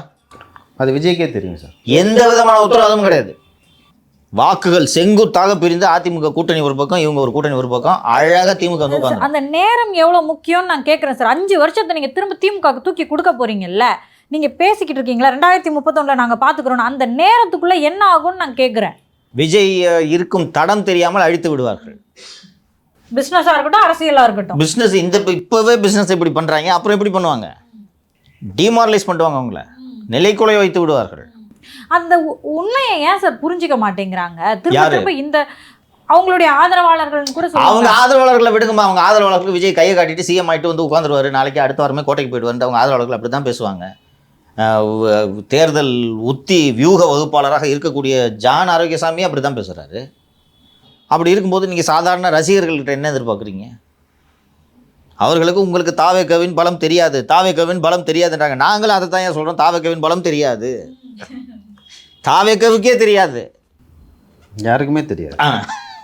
இல்லை சார், அவங்க முன்னாடி ப்ரூவ் பண்ணல சார். எந்த தேர்தலும் இன்னும் அவங்க ப்ரூவ் பண்ணல. எல்லாரும் ஆளுக்கால் கையில் ஒரு சர்வே ரிப்போர்ட் வச்சுருக்காங்க, பார்த்தீங்களா என்று. நம்ம சர்வே எடுத்தால் கூட தான் வரும், நான் இல்லைன்னு சொல்லலை. நான் ஏற்கனவே சொன்னது தான். நீங்கள் தமிழகத்தின் முதல்வராக யார் வர வேண்டும் என்று நீங்கள் விரும்புகிறீர்கள் அப்படின்னு கேட்டிங்கன்னா 80% வருவார் விஜய். எடப்பாடியோ ஸ்டாலினோ மேட்ச் பண்ண முடியாது. 234 தொகுதிக்கு ஆளுக்கு எங்கே போவீங்க? அந்த மரத்துலேருந்து ஒருத்தர் குதிச்சார், ஒருத்தர் அவர் ஒரு தொகுதி, இந்த சேரை தூக்கணவங்க ஒரு 4 தொகுதி, இப்படி தான் வேட்பாளர் போடுவீங்களா நீங்கள்? இன்னும் நீங்கள் பூத் ஏஜென்ட் நியமனத்தை கம்ப்ளீட் பண்ணல, புரிஞ்சுக்குங்க. ஸோ அப்போ எதிர்கட்சியாக வருவதற்கான வாய்ப்புகள் கூட இல்லை. எப்படிமா முடியும்? விஜயகாந்தின் 10% அதிமுக என்ற 35% சேர்ந்ததனால்தான் அவர் எதிர்கட்சி ஆனார். வெறுங்கையில் முழம் போட முடியாது, புரிஞ்சுக்குங்க. தான் சார், காற்றுள்ள போதே தூற்றிக்கொள்னு சொல்லுவாங்க. அதை சொல்லியாச்சு திரு விஜய் அவர்களுக்கு. திரு விஜய் அவர்கள் இந்த மரத்திலிருந்து குதிப்பவர்களை அருகில் வைத்து கொள்ளாமல் யதார்த்தம் என்னவென்பதை அவர் புரிந்து கொள்ள வேண்டும். புரிந்து கொள்வார் என்று நம்பலாம். எம்ஆர்கே பன்னீர்செல்வம் பேசியதை பார்த்ததும் விஜய்க்கு தேவையான புரிதல் வந்துவிடும். நான் மீண்டும் மீண்டும் திரு விஜய் அவர்களுக்கு சொல்வது, விரைவாக முடிவெடுங்கள். இதில் தாமதிக்கிறதுக்கு ஒன்றும் இல்லை. அதிமுக பிஜேபி கூட்டணி உங்களுக்காக ஜனவரி வரையோ, டிசம்பர் வரையோ, அக்டோபர் வரையோ காத்திருக்காது. அவங்களுக்கு அலையன்ஸை சீல் பண்ணிவிட்டு டாமிக்கு நிறைய வேலை இருக்குது. அப்படி நீங்கள் ஓகே சொல்லலாம், டாமி உங்கள் மேலேயே போயும். ஏன் பாயாதா? இல்லை, அதெல்லாம் கூட ஒரு காரணமாக இருக்குமோன்னு தோணுது சார். ரொம்ப டல்லாக இருந்தார் லாஸ்ட் இந்த கோயம்புத்தூர். நிறைய காரணங்கள் இருக்குது. எல்லா காரணத்தையும் நான் இப்போ நிகழ்ச்சியில் சொல்ல முடியாது, புரியுதுங்களா? நீங்கள் ஷூட்டு முடிஞ்ச உடனே சொல்கிறேன் நான். ஸோ இவர் திரு லியோ அவர்கள் சொல்லுது ரொம்ப முக்கியமான காரணம். உங்களை விட்டுருவாங்களா? முதல்ல ஒய்யை பிடுங்குவாங்க. ஒய்யை பிடுங்குறாங்கன்னா அடுத்த வாட்டி மரத்துலேருந்து தலையில் குதிப்பான். இல்லை சார், இப்பயும் சார் நேற்று நான் நியூஸ் பார்த்தேன் சார், மரத்தில் குதிச்சதுக்கப்புறம் விஜய் தலையில் தட்டிய மர்ம நபர். எனக்கு உண்மையிலே திரு விஜய் அவர்களை நினைச்சா பாவமா இருக்குமா? வெளியிலே வர முடியலமா அவரால். பாவமா, என்னமா இப்படி பண்றாங்க? தலையில அடிக்கிறான் ஒருத்தன் எதையோ தூக்கி வீசுறான். ஐயோ, ரொம்ப இல்லை சார், அவங்க தான் சார் அவருடைய ப்ளஸ்ஸும் அவரோட மைனஸும். ஆமாம்மா, நீங்கள் ப்ளஸ்ஸு தான்மா. இதை வச்சுக்கிட்டு எப்படிம்மா தமிழ்நாடு முழுக்க நீங்கள் பிரச்சாரம் பண்ணுவீங்க? எப்படிமா பிரச்சாரம் பண்ண முடியும்? விஜய் தனியாக நிற்கிறேன்னு சொல்கிறீங்க. ஏமா ஒரு நாள் கோயம்புத்தூர் வந்ததுக்கு மரத்துலேருந்து தவறான், வண்டியில் குறுக்க வந்து விழுறான், மேலே ஏறுறான். நீங்கள் எப்படிமா 234 தொகுதியில் போய் பிரச்சாரம் பண்ணுவீங்க? சொல்லுங்கம்மா, முடியுமா? இன்னொன்று சொல்லிடுறேன் சார், இப்போ 2.5 வருஷம் முதலமைச்சர் கேட்டிருக்காரு இல்லையா? இல்லை, இந்த அதிகாரிகள் எப்படி இந்த திமுக ஆட்சியை சப்போர்டேஜ் பண்ணாங்கன்னு நம்ம இப்போ விரிவாக பேசணும். அப்படி இருக்கும்போது அவங்களெல்லாம் ஹேண்டில் பண்ணணும்னா ஒரு எக்ஸ்பீரியன்ஸ் வேணும். வாங்க அரசியல் பழகுங்க, கற்றுக்கு வருமா? ஓகே சார், அது வாங்க அரசியல் பண்ணுங்க, மக்கள் எப்படி அவங்கள காப்பாற்றணும்னு தெரிஞ்சுக்கோங்க, அதுக்கப்புறம் நில்லுங்க. உங்களுக்கு ஏஜ் இருக்குது, நீங்கள் ரொம்ப சின்ன வயசு இருக்கு பாருங்க. ரொம்ப இது ஒன்றும் கஷ்டம் இல்லை. கூட்டணி அமைத்து எதிர்க்கட்சியாக அமர்ந்து 29இல் கணிசமான எம்பி இடங்களை பெற்று 2031 அதிமுக வெர்சஸ் தாவேக என்று இருக்கட்டுமே. உங்களுக்கு அப்போ தேர்தல் அனுபவம் வந்துடும், கட்சியை வளர்த்துடலாம். அன்றைக்கி இந்த மரத்தில் தவறவெல்லாம் இல்லாமல் கட்சி உறுப்பினர்களை பயிற்றுவித்து நீங்கள் வளர்க்கலாம். ஏன் இந்த அவசரன்றேன்? அரசியல்னு முடிவு பண்ணிட்டு வந்திருக்கிறீங்க, நீங்கள் என்ன அவசரம்? ஆனால் ஆட்சிக்கு வர்றதுக்கு அவசரப்படக்கூடாது, ஆனால் கூட்டணி வைப்பதற்கு நீங்கள் அவசரப்பட்டே ஆக வேண்டும். இன்னொன்று, எதிர்பார்க்காத செக்மேட்டு தானே பிஜேபி அதிமுக கூட்டணி. மீண்டும் ஒரு எதிர்பார்க்காத செக்மேட்டாக அதிமுக பாஜக பாமக கூட்டணி அமைந்து விட்டால் ஆமாம், நடக்க வாய்ப்பு இருக்குது. ஆக்சுவலாக எனக்கு தெரிஞ்சு அதிமுகவிலேருந்து பாமகவுக்கும் ஒரு டைம் சொல்லிட்டு இதுக்குள்ளே வந்து முடிவு பண்ணி சொல்லுங்கள். தாவேக்கும் சொல்லப்பட்டிருக்குன்னு நினைக்கிறேன். அதிமுகலேருந்து சொன்னாலும் சொல்லப்படாவிட்டாலும் அவர்கள் இதை யோசித்து கொண்டிருப்பார்களா இல்லையா? பாமக ஏன்பா இவரங்கிட்ட போயிட்டா நம்ம கதை கஷ்டம், திமுகவில் போய் மல்லு கட்ட முடியாது. விஜய் கண்டிப்பா திமுகவுக்கு போக முடியாது.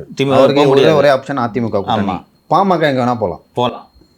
ஒருவேளை அதிமுகவுக்கு வந்துச்சுன்னா பாமக விஜய்க்கு வேற ஆப்ஷனே இல்லை, தனித்து தான். இன்னொன்று, தனித்து போட்டியிடணுன்ற விருப்பம் விஜய்க்கு என்னைக்குமே இருந்தது கிடையாது. அவர் தொடர்ந்து பேசிட்டு வரதை பொறுத்து நான் விருப்பம் இருந்தாலும் விருப்பத்தெல்லாம் தூக்கி ஓரம் வைக்கணும், அவ்வளோதான். தனித்து போட்டியிட்டால் அழிந்து போய் விடுவார், அதை புரிந்து கொள்ள வேண்டும். பாமக தூதுகளை அனுப்ப தொடங்கி விட்டார்கள். 2 பக்கமும் எப்பவுமே சொல்லியிருக்கேன்ல, வியாபாரம். அதுதான் சார் பாலிடிக்ஸு. அதுதான் பாலிடிக்ஸ், எக்ஸாக்ட்லி. வெற்றி பெற்றவர்கள் சொல்வது மட்டும்தான் வேதவாக்கு. விஜய் இன்னும் கையை திறந்து காட்டலை. கையை திறந்து காமிச்சு கையில் ஒன்றும் இல்லைன்னு தெரிஞ்சிச்சுன்னா அதுக்கப்புறம் இவ்வளோ ஊடகங்களும் இப்படி விவாதம் நடத்துமா? ஒற்றை சீட்டுக்காக கமலஹாசன் எந்த நிலைமைக்கு ஆளாகி இருக்கிறார், டிவியெல்லாம் ஒற்றி இன்னைக்கு என்ன நடந்ததை பார்த்து தெரிந்து கொள்ள வேண்டும். அதற்கு பிறகு அவர் மீண்டும் சினிமாவுக்கு செல்லலாம் என்றாலும் அப்போதும் சிகப்பு பூதம் தான் ஆதிக்கம் செலுத்தி கொண்டிருக்கும். கரெக்டா? His options are getting limited. இன்றைக்கி லிமிட்டட் ஆப்ஷன்ஸு. சீக்கிரம் முடிவு எடுக்கலன்னா there will be no options.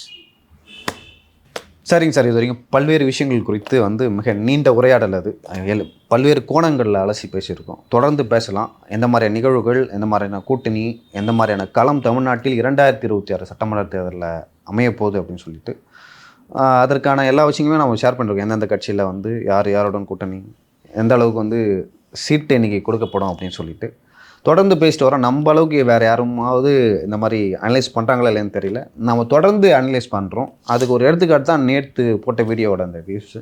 ரொம்ப எனக்கு சந்தோஷமாக இருந்துச்சு இல்லையோ. நான் சொல்கிறேன், எனக்கு நம்மள மாதிரி யாரும் அனலைஸ் பண்ணுறது இல்லைன்ட்டு நீங்கள் சொல்கிறீங்க. பண்ணணும்னு நான் விருப்பப்படுறேன். எனக்கு இன்னும் மக்களுக்கு அதாவது இன்னும் மக்களுக்கு இன்ஃபர்மேஷன் நிறைய கிடைக்கணுன்ட்டு நான் விருப்பப்படுறேன்.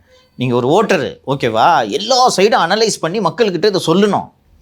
ஸோ மக்கள் அதை தெரிஞ்சுக்கிட்டு கடைசி முடிவாக அவர்கள் எடுக்கட்டும். நீங்கள் சொன்ன மாதிரி இன்னும் நிறைய பேர் இந்த மாதிரி டீட்டெயிலாக விவாதம் பண்ணலாம் தானே? ஏன் இப்படி பண்ணுறதுல? ஒரு நிமிஷம் இதோட நம்ம பேசிடலாம். நான் அந்த காரணத்தை சொல்கிறேன் சார். ஏன் பண்ணுறது இல்லை? போலீஸ் நின்றுட்டு இருக்காங்க, இங்கே உட்காந்து பேசிகிட்டு இருக்கோம். இந்த தைரியம் யாருக்கு சார் வரும்? குடும்பத்துக்கு மேலே தாக்குதல் நடக்குது, இது மாதிரி இந்த தைரியம் யாருக்கு வரும்னு நீங்கள் நினைக்கிறீங்க? ஏம்மா பேசுறதுக்கு எதுக்குமா வந்து இவ்வளோ இது வேணுன்றீங்க? நீங்கள் இது போல இந்த எலெக்ஷன் அனாலிசிஸ் இதுதான் ஃபேக்டை பேசுறதுல உங்களுக்கு என்ன இருக்கு? உட்கார்றதுக்கு நம்மளுக்கு இன்னைக்கு சிக்கல் இருக்குல்ல சார். இங்கே நம்ம 3 பேர் உட்காந்து பேசுறதுக்கு சிக்கல் இருக்குல்ல சார். ஹவுஸ் ஓனருக்கு தொடர்ந்து சிக்கல் கொடுத்துட்டு இருக்காங்கல்ல சார். இதை தாண்டி எப்படி சார் பேசுவாங்க? இப்போ நீங்கள் ஸ்ட்ராங்காக நிற்கலனாலே நாங்கள் இருக்க முடியாது சார். போய் ஜெயிலுக்கு போயிட்டு வந்துட்டு தான் அதிக எனர்ஜியோடு இறங்குறீங்க. இது என்ன எப்படி நடக்குதுன்னு தெரில. ஒருத்தர் கமெண்ட்லாம் போட்டிருந்தாரு, சவுக்கு சங்கர் மூளையை எடுத்து வச்சு மியூசியமில் அது எக்ஸ்பெரிமெண்ட் பண்ணணும், அது என்ன தான் மூளைன்னு சொல்லிட்டு. லிட்டரலாக எங்களுக்கும் புரியலை. அப்படி இருக்கும்போது அதுதான் சிக்கல் அப்படின்னு எனக்கு வருத்தம். இந்த இன்ஃபர்மேஷனை மக்களுக்கு கொடுக்கணும். நீங்கள் இந்த இதுதான் ஊடகங்களோட வேலை, புரியுதுங்களா? இப்போ எல்லா கோணத்துலையும் அனலைஸ் பண்ணுறோம், அதை பண்ணணும். மேபி சார் நிறையா பேர் பேசினா நம்மளுக்கு இந்த சிக்கல் இருந்திருக்காதோ என்னமோ. நிறைய பேர் பேசினா எத்தனை பேர் போய் தாக்குதல் பண்ணுவாங்க? நம்ம ஒருத்தர் பேசுறதுனால தான் நீ ஒருத்தர் தானே பேசினே இருக்கிற, விட்டு ஒன்று பேச விடாமல் பண்ணுறேன் அப்படின்ட்டு. சரி பார்க்கலாம். நேற்று இது என்ன வரவேற்புன்னு நீங்கள் நினைக்கிறீங்க? இதுக்கு காரணம் இல்லை, மீண்டும் வந்து எனக்கு நான் ஓப்பனாக சொல்லிடுறேன், பயமாக இருந்துச்சு. சும்மாவே அதிகம் பேசுகிறேன்னு வாங்க, 2 மணி நேரம் பேசியிருக்கோம். ஐயோன்னு பார்ப்போம், நம்மளுக்கு திட்டுவாங்கன்னு பார்த்தா இட்ஸ் அ ஹிட். ஆமாம், 2.5 lakhs வியூஸ் இப்போ வரைக்கும். ஓகே, ரொம்ப சந்தோஷமாக இருக்கு இல்லையோ? சரிங்க சார், நம்ம தொடர்ந்து பேசலாம் சார். ரொம்ப நன்றி. நன்றி. நன்றிம்மா.